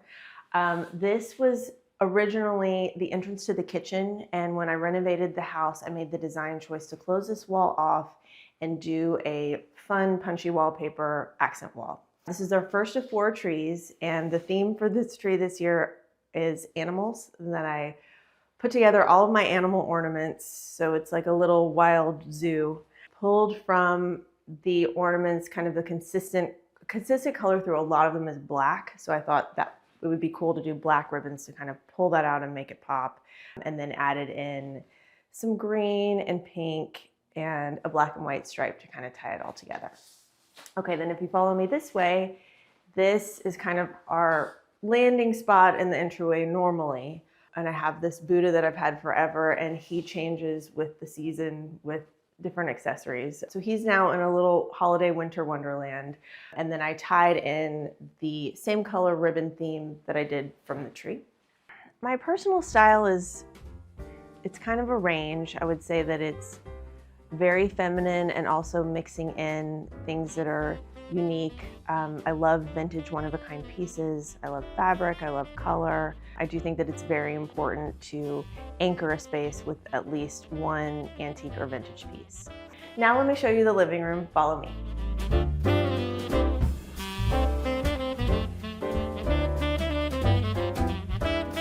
Welcome to the living room. First, I want to just explain how I created the living room. So this area was a wall with a small swinging door to access the kitchen from this space. And so during the construction, I decided to take that wall down. This was really the only major layout change I did with the house, to kind of open up this area so it's sort of one big room, and then broke this living space up into 2 seating areas and a dining room. So this is kind of living space number 1, where our main family tree is this year. Something that's also really cool about this house is that the ceiling heights are different, and that in this area the ceiling is really tall, so I'm able to get a really tall tree in. I decided to use our kind of traditional family ornaments on this tree this year, and then pulled a royal blue color that was kind of consistent throughout the ornaments and made a lot of bows to go with that. I made an attempt this year to sort of declutter and go slightly more minimal. So I have a few of my most treasured accessories on the piano. I've got this little music box, Angels, that I've had for forever, that I got at a vintage store 15 years ago. These 2 Santas that I've had, I couldn't tell you even where I got them, they're so old. I got this nativity scene last year in Santa Fe, and the artist is the grandson of a very kind of famous sculptor that came up with sort of this look a long time ago, and I love it. Then, so on the tree, I've got a large collection of Christopher Radko Santas that I've been collecting for a long time. In 2019, I think they went on sale, and so my mother bought me a lot of ornaments that say 2019, which is also interesting because that was the year before the COVID pandemic and everyone's life changed. So it's a nod to the before time. Last year, I had a completely pink tree, so we have a few trickle effect ornaments from that sprinkled in, but I did decide to store a lot of those this year. Okay, so the furniture in this area is a mix of old and new. The velvet sofas from Roche-Beaubois, and these French club chairs, they're mid-century modern, or they're 1950s French club chairs. This sofa I did order when we were renovating the house to go exactly in this space. I decided to pull the tan color from the club chairs and the piping to kind of tie everything together. The coffee table is acrylic and glass. It's vintage, and the rug is from India, and it's newish. Also, a thing with Christmas decor is that I move my furniture around to accommodate the trees. So my plants over there normally go on that wall. The poofs that I have under the piano are Cisco, and I've had them a long time, but they're really great when you have parties because people can kind of lounge and they're easy to move around. In the second living space, this sofa is also from Roche-Beaubois that I purchased for this project, for this renovation. It's probably the nicest piece I own, and my 110-pound Bernedoodle has made it her dog bed. So I can say that investing in a really nice sofa does hold up if your dog decides that that's where it's going to hang out all day, every day. These chairs I've had forever, and when we moved and I did this renovation, I recovered them in this Schumacher velvet fabric to kind of tie in throughout the whole house, kind of a pink and green color scheme. Pink and green are my favorite colors, and for this project, I really leaned into that. I pulled a huge inspiration for me was the blush terrazzo tile, so that kind of blush theme is running throughout the house. I do also think that blush is a really nice neutral and that you can mix it with anything. And so, you know, I think red is not something you would typically think to add to a pink and green color scheme, but at Christmas time, it's a really, you know, fun way to bring in that traditional color. And I think it works. The third space, or the third area I've broken this large space up into, is the dining room. So I had this Murano chandelier made when I went during the renovation process, and really have used it as an anchor space for the dining room. So kind of defines where we are, and then have mixed in some really feminine French stuff with a modern industrial table with, you know, this entire space is kind of a weird eclectic mix of things, but I love so much each individual piece. And I really do believe that if selections really resonate with you, that they will work together. It just somehow, through the magic of creativity, that somehow this all makes sense and works. Yeah, so I picked the red candlesticks just because red is sort of the most obvious choice for Christmas decor, but again, not really used a lot in my house. But like with the royal blue that you can see a lot in the ornaments, the Santas have a lot of red. So I thought that would be just like a fun little nod. And I do love these candles. You can get them on Amazon. Just Google red beeswax, and they don't smell, they don't smoke, they don't drip. They're great. And I also feel very strongly about candlelight when you're eating dinner. So I got these chairs at a vintage store in Palm Beach. They were in my last house, my dining room, and when we moved to this one, I recovered it in this fun blush and tan stripe. The fabric's from a vendor in England. I think it's so cool. The side chairs are from Design Within Reach. So I really like to mix new with vintage. I think you can figure out a way for it to all make sense. The wood is the same tone, which also ties it together, but I just really responded to those chairs and thought that they would work, and I think that they do. So this buffet I got from a friend of mine who's a French antique dealer, and I was shopping for another client for something, and she had it, and I just absolutely fell in love with it. Not something I think that you would immediately think to put in a mid-century modern house, but I also, you know, since I've lived here for 3 years now, I'm just kind of not trying to force having everything be super modern and just filling the house with stuff that I really like. We don't have a ton of storage in this house too, and it's been a great, like all my daughter's art supplies are in here, so it has double duty. These lamps I got from a vendor in Round Top a few years ago, and I love them so much. They are stone, and the light bulb, you access the light bulb under, because when I first saw them, I was like, how do you change the light bulb on this? But it's the inside of the lamp is hollow, which is how it's illuminated. The piece of art over this buffet, my husband and I found on a trip in San Miguel in Mexico at just a small art gallery, and we carried it back to Texas. I got these Christmas swans at Dallas Market. If you have not been there, there's a huge, incredible Christmas warehouse, which is slightly overwhelming. I went a few years ago, and these made it back into the rotation this year. I think they're really cute.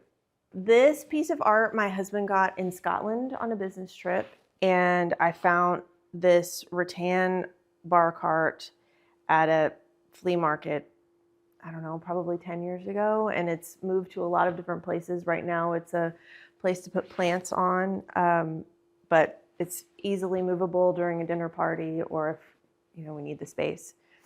The This piece of art on this wall is by Hunt Slonim. My friend Laura Rathy owns several galleries in Houston, and she represents him. So I got this from her a few years ago. The bust on this wall belonged to my husband's grandfather, as did this piece of art from Japan. He spent a lot of time there. So this is just like a cool family piece from his side of the family. I'm not sure who it is, but he also, like the Buddha in the entryway, has different accessories different times of the year. Okay, so I love the holidays and tend to go a little bit overboard. We started out when my husband and I got married with one big tree, and then over the years it's evolved into multiple rooms.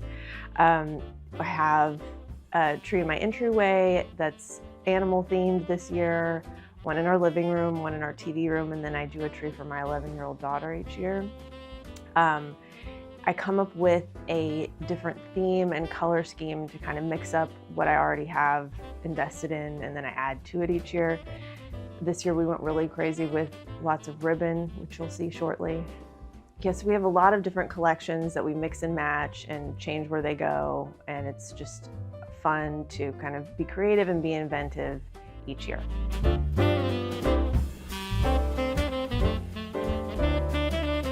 Okay, so the original access point from the living space to the kitchen was right here.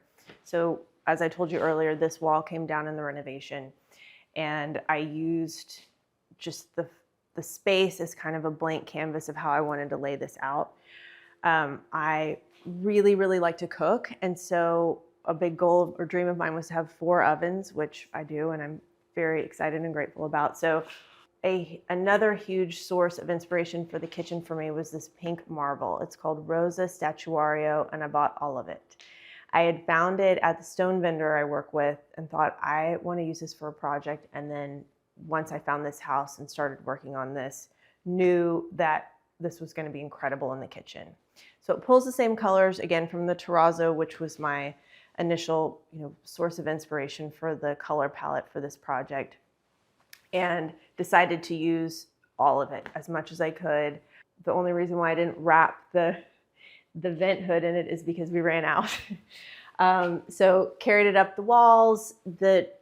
I kept all of the existing windows in the house, so that was a little bit of a design challenge of how to work around that and to have the space feel balanced and symmetrical, even though it's really not. This house is a lot of color, and so to be able to layer so many colors, I made the design choice of doing white walls and white cabinets throughout most of the house. So I have 2 Shih Tzus and a Bernedoodle, and so it's also kind of, where do they go?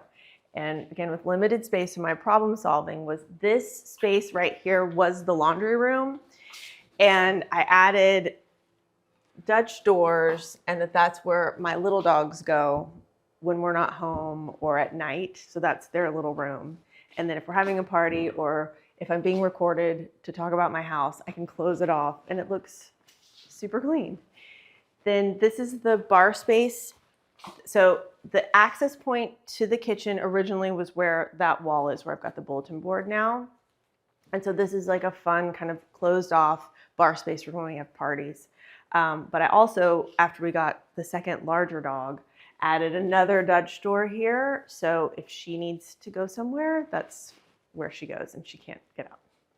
I had this made for my husband like 5 years ago as a present. It's moved a couple houses with us, but I think neon signs are a fun gift and also a way to kind of personalize things. Like, they can lean cheesy, but I think it's just a fun other light source, and you can get creative.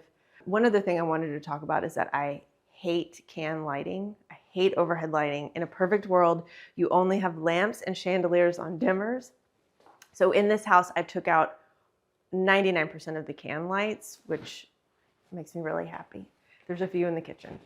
But at nighttime, just having these lamps turned on, the neon sign turned on, it creates like a really cool mood.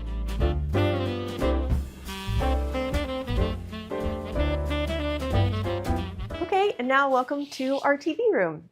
When I purchased the house, this was actually an indoor-outdoor patio sunroom, And where the fireplace was actually an charcoal grill. So during the renovation, we removed that, transformed it to a fireplace, and then really closed off the space to be a fully indoor room. This was the kind of a swinging door exit to outside, and since I closed the back door off in the kitchen, this is now our functioning back door. So this room has a really cool mix of the high and low ceiling. So you still get kind of the breeziness from the main space, but then it also feels more intimate and cozier. This is probably where we spend 80% of our time. The sectional I have it was from my last house. It's Gus Modern. And during the renovation and kind of my pink and green explosion, I reupholstered it in a Schumacher high performance velvet, which is, done really well. So that's definitely a hot tip, is if you have furniture that you like, but you don't want to get new stuff, reupholstering is really fun. These two slipper chairs I found in Palm Beach as well. They have the original upholstery on them, and I love them so much. To accommodate things that I need in the house with our fairly limited square footage, I decided to put a desk in here. So when I work from home, this is sort of my office. But I think this room has really beautiful natural light, and I really enjoy spending time in here. The Christmas tree in this room kind of came about by accident. I couldn't remember. And my daughter has a pink tree in her room every year, but I got them switched, but it's fine. So we've got a very, very juvenile, joyful, blush flocked tree. And I decided to put all of my ornaments that are like food themed or food adjacent on this tree this year, and pulled kind of a color that was sort of throughout all of them was sort of a dark, warm mauve-y. So I did warm brown velvet bows and some mauve bows to kind of tie in my bow theme from the rest of the house in here. This rug is a vintage sari silk. It is held up pretty well with all of my animals. I get it cleaned probably every 3 months. The Saarinen table I've had for a long time. It was a dining table in my apartment a long time ago, and it's lived lots of different lives. It's been a nightstand in one of my houses, but I love it and I'll always have it. This lamp, I've got a pair of these lamps that aren't twins, but they're cousins, and they were made by a friend of mine, Liz Marsh, who's an incredible lighting designer. Part of my plant collection is in here. It's been moved around to accommodate the Christmas tree as well. This cactus I've had for probably 5 years and kept it alive. And a hot tip on keeping a cactus alive is to never water it. So I've stopped watering it and it is thriving. So I also really like vintage flamingos, which I guess is sort of on brand, having a pink mid-century house. So this friend I've had for a while, and then the lion came from my husband's grandfather as well. And I think it's just, funny. One of my goals when we did the renovation was to have a functioning fireplace. This one does work, but I still haven't gotten around to figuring out how. But living in Houston, Texas, it's really hot all the time. So there's maybe one day a year that we need it, but it's on my to-do list. This desk is from a line USM, which I really like. You'll see it in my bedroom too, that I've used it as nightstands in there. Again, we're pairing like a hyper modern, hyper clean lines with some other stuff that kind of doesn't seem like it would make sense, but I think all in it does. So again, in my goal to not have any overhead lighting, but still needing some light, that is a vintage mid-century pendant light that I got at an antique store in Florida. And it's sort of pretending to be a lamp. So a challenge when designing with sectionals is where to put end tables and finding like the right plug of where it can go. So hanging a chandelier or a pendant light kind of in a random spot like that can work as far as, creating some soft lamp lighting. But if you don't have a plug or floor space to do it, it's a good idea. So in my quest for more storage, I found this piece. It's a vintage rattan bamboo, mid-century. It gives a little bit of the Golden Girls vibe, but it's okay. We like them. And has a very edited collection of tchotchkes I own. That's been, it's a challenge for me as kind of a maximalist to constantly be editing and taking things away. And I, change stuff all the time. So I've got a pretty big storage unit where I trade stuff, or, I also think with clients, layering really unique vintage pieces is so important. It's very hard to style a house with all new stuff.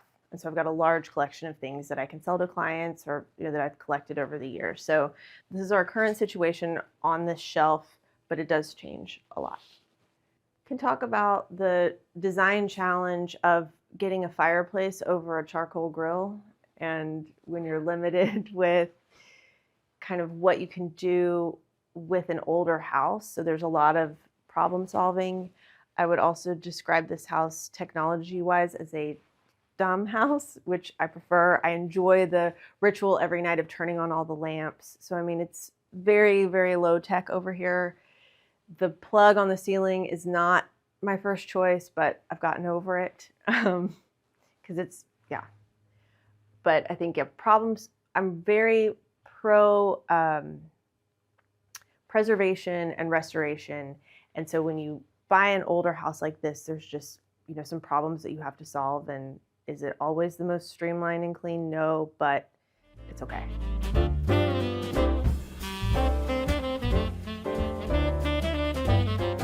Okay, so before we take you into her room, I decided this year to create a garland to the entrance of her room. And the saying that void drives value, that when I was a child, I have two very left brain, wonderful parents, but they're not particularly creative. And as a kid, I worked on my room and thought about it so much. And so this is kind of really more for me than her. I think she's so used to me overdoing stuff that it's just kind of second nature. And I don't know if she even cares. But so this is kind of created for my 8-year-old self. And I also really love just the part of putting it up, using your hands and being creative and thinking about colors, and all of these pieces were left over from last year. So I'm going to give Violet a really fun Christmas entrance before we go into our room. Okay, so my favorite color is pink, and I think hers is too, because it has to be. Whenever we've moved in the past, I've always let her pick what color room she wanted. And so she was happy with this selection. And kind of my overall design vibe in here is a pink tone on tone, which is also very much related to her tree. So this tree this year has some of the leftover blush ornaments from last year. And then, I think it's really fun for kids, for them to be able to keep and hang up every year the ornaments that they've made at school, or things that they've been given. So this is kind of another family tree, but things that are important and meaningful to her. She was really pumped about decorating it, and then got tired after 5 minutes. So I pretty much did it all. She also went to the dollar store and got that red garland decorator room, which I really leaned into as part of this red bow vibe for her. So, again, this is a small ranch style house that was built in 1956, and the closet situation is not great, but I've just kind of leaned into it, and we edit, and we just don't have a ton of stuff. But with an 11-year-old, it can be a challenge because kids like to collect things. And so I'm constantly really pushing her to clean out her room. So again, what I had said earlier, that I kind of I wanted for this room to be sort of a monochrome pink, which, as you can see, I did layered with the draperies and with the stuff with her bed. I also feel like all girls probably want a pink sparkly canopy bed. Again, she may be indifferent to it, but I really like it. Then to kind of balance out the rest of sort of the grandma baskety vibe mixed with modern for the rest of the house, I chose these pretty contemporary sweet side tables from Anthropologie for her, and then found these lamps on Cherish, and then found these cool wicker lampshades. So the lighting in here is incredibly soft, which can also maybe be not ideal for an 11-year-old, but she's learning the importance of soft lighting. Okay, so as I talked about earlier, being very, very limited with storage in a 1956 ranch house, like this is our closet. So we're very edited and leaning into a minimal, maximal lifestyle. The bed is from Pottery Barn Teen, and I ended up getting her a double bed because this room is not huge, but I think it's great. And for kids, I would if your house isn't huge, but you want to get kids like a bed that they can grow into, that a full size is good. I've had this chaise lounge for forever. She's been recovered many times. And this is kind of, again, pulling back this hyper feminine French stuff that I like, mixing it in with contemporary stuff. But also, like, this room is very feminine. So I'm not pretending that we're doing any kind of huge masculine feminine balance in here. But, I think it's just like a soft, casual, room for her to enjoy. I also think that it's important for kids' rooms to not make it too nice, that you want them to be able to like relax and enjoy their stuff and not freak out if something spills. Just, for them to be able just to kind of not be worried in their own, especially in their own space. So Violet went to the dollar store and bought this red tinsel and decorated her bed with that. And so I kind of took that as my main inspiration place for what am I going to add to her room this year, which is where I kind of came up with the concept of doing red bows. And again, we're pulling little bits of red throughout the design all over the house, going back to the red candlesticks in the dining room, pulling with, when you're balancing color, it's kind of good to think about the entire project as sort of your palette. And if you can sprinkle things back that are in another room, it kind of creates, it helps create kind of an overall feeling of balance throughout the project. So I start working on this like in early November, and I do it on the weekends for a couple hours each day. So it's a very kind of slow meditative process that, it's the kind of thing like when it stops being fun, I stop. So just really being thoughtful and taking my time. It's just a really quiet, peaceful, creative outlet that I get to have once a year that I really, really enjoy. So the first thing I do is get all the different trees assembled and fluffed, and then kind of work in stages at each one. So I'll open up all the ornaments from the year before and kind of put them into piles or segments about what tree is going to go, what ornaments are going to go with what tree this year. A couple of years ago, I went through an aquarium phase. We had 2 fish tanks and I had an aquarium tree in the front, which all the fish ornaments have been put up for now. I'm sure they'll come back. So yeah, it's just kind of sorting through what I have and where they're going to go. Okay, last but not least, I'm going to take you to the primary bedroom. Follow me.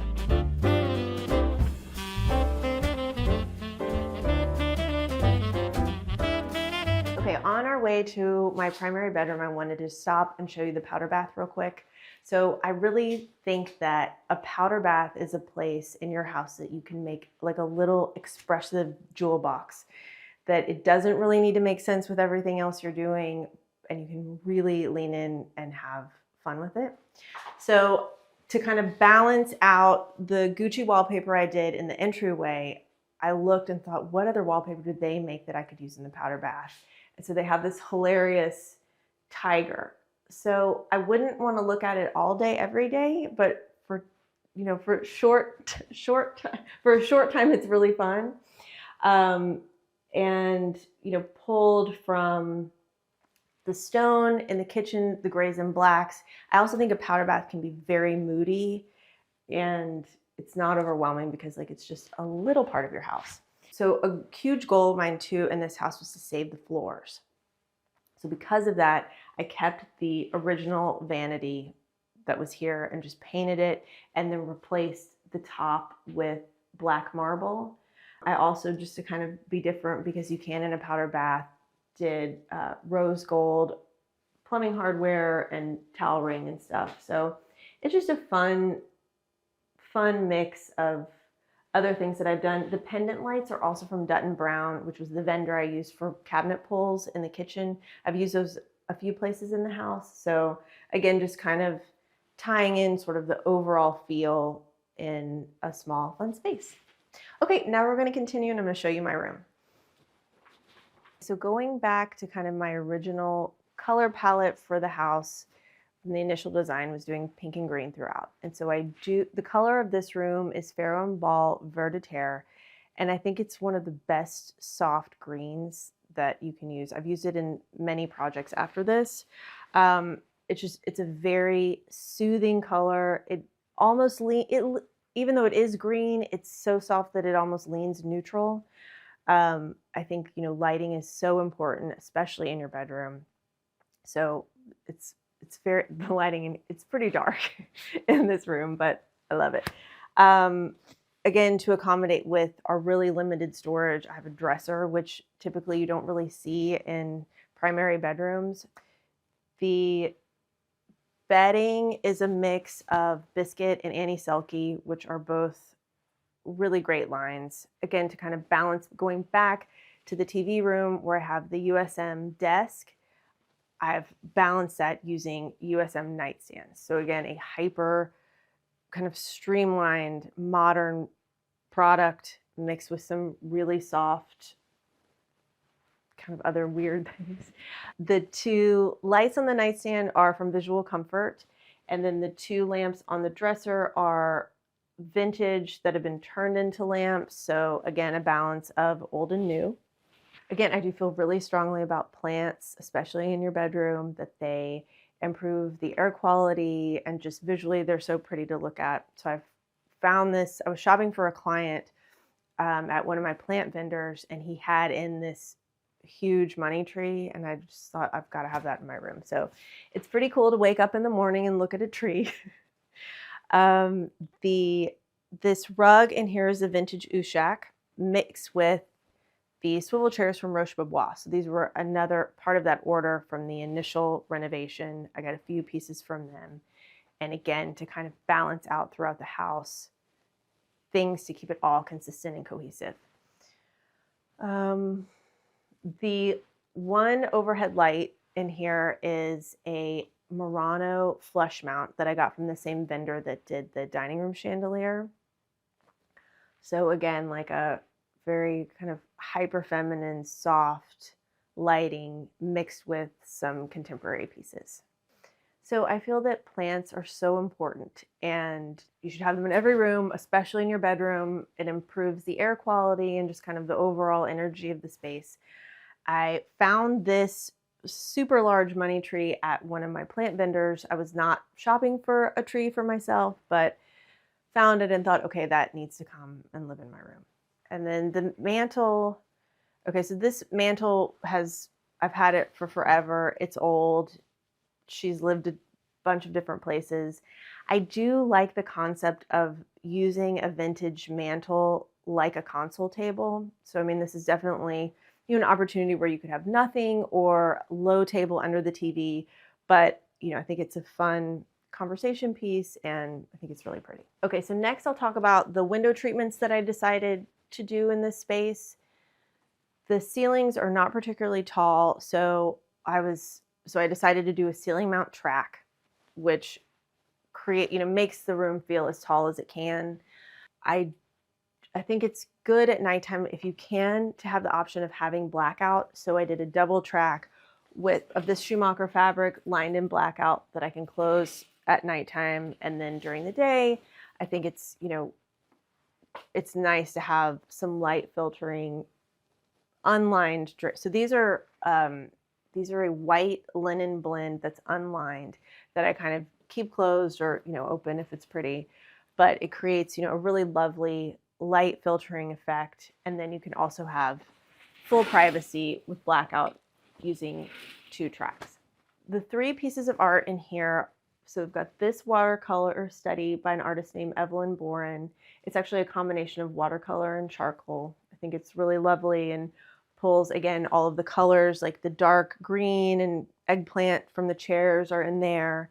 The small painting over the dresser is by this artist who I'm obsessed with. Her name is Mandy Racine, and they're like French Rococo, Marie Antoinette-ish paintings. So, I mean, if you look really closely, it feels like very abstract, but if you kind of zoom out, you can tell that it's figurative. The name of the painting is Dancing in the Pavilion. I think it's so cute. And then I found this scarf. It's a vintage Gucci scarf with mushrooms on it. And to kind of, I didn't want a wallpaper in here. I think it's important for bedrooms to feel very soothing and calm, but I thought this was like a really fun nod to what I've done in the rest of the house.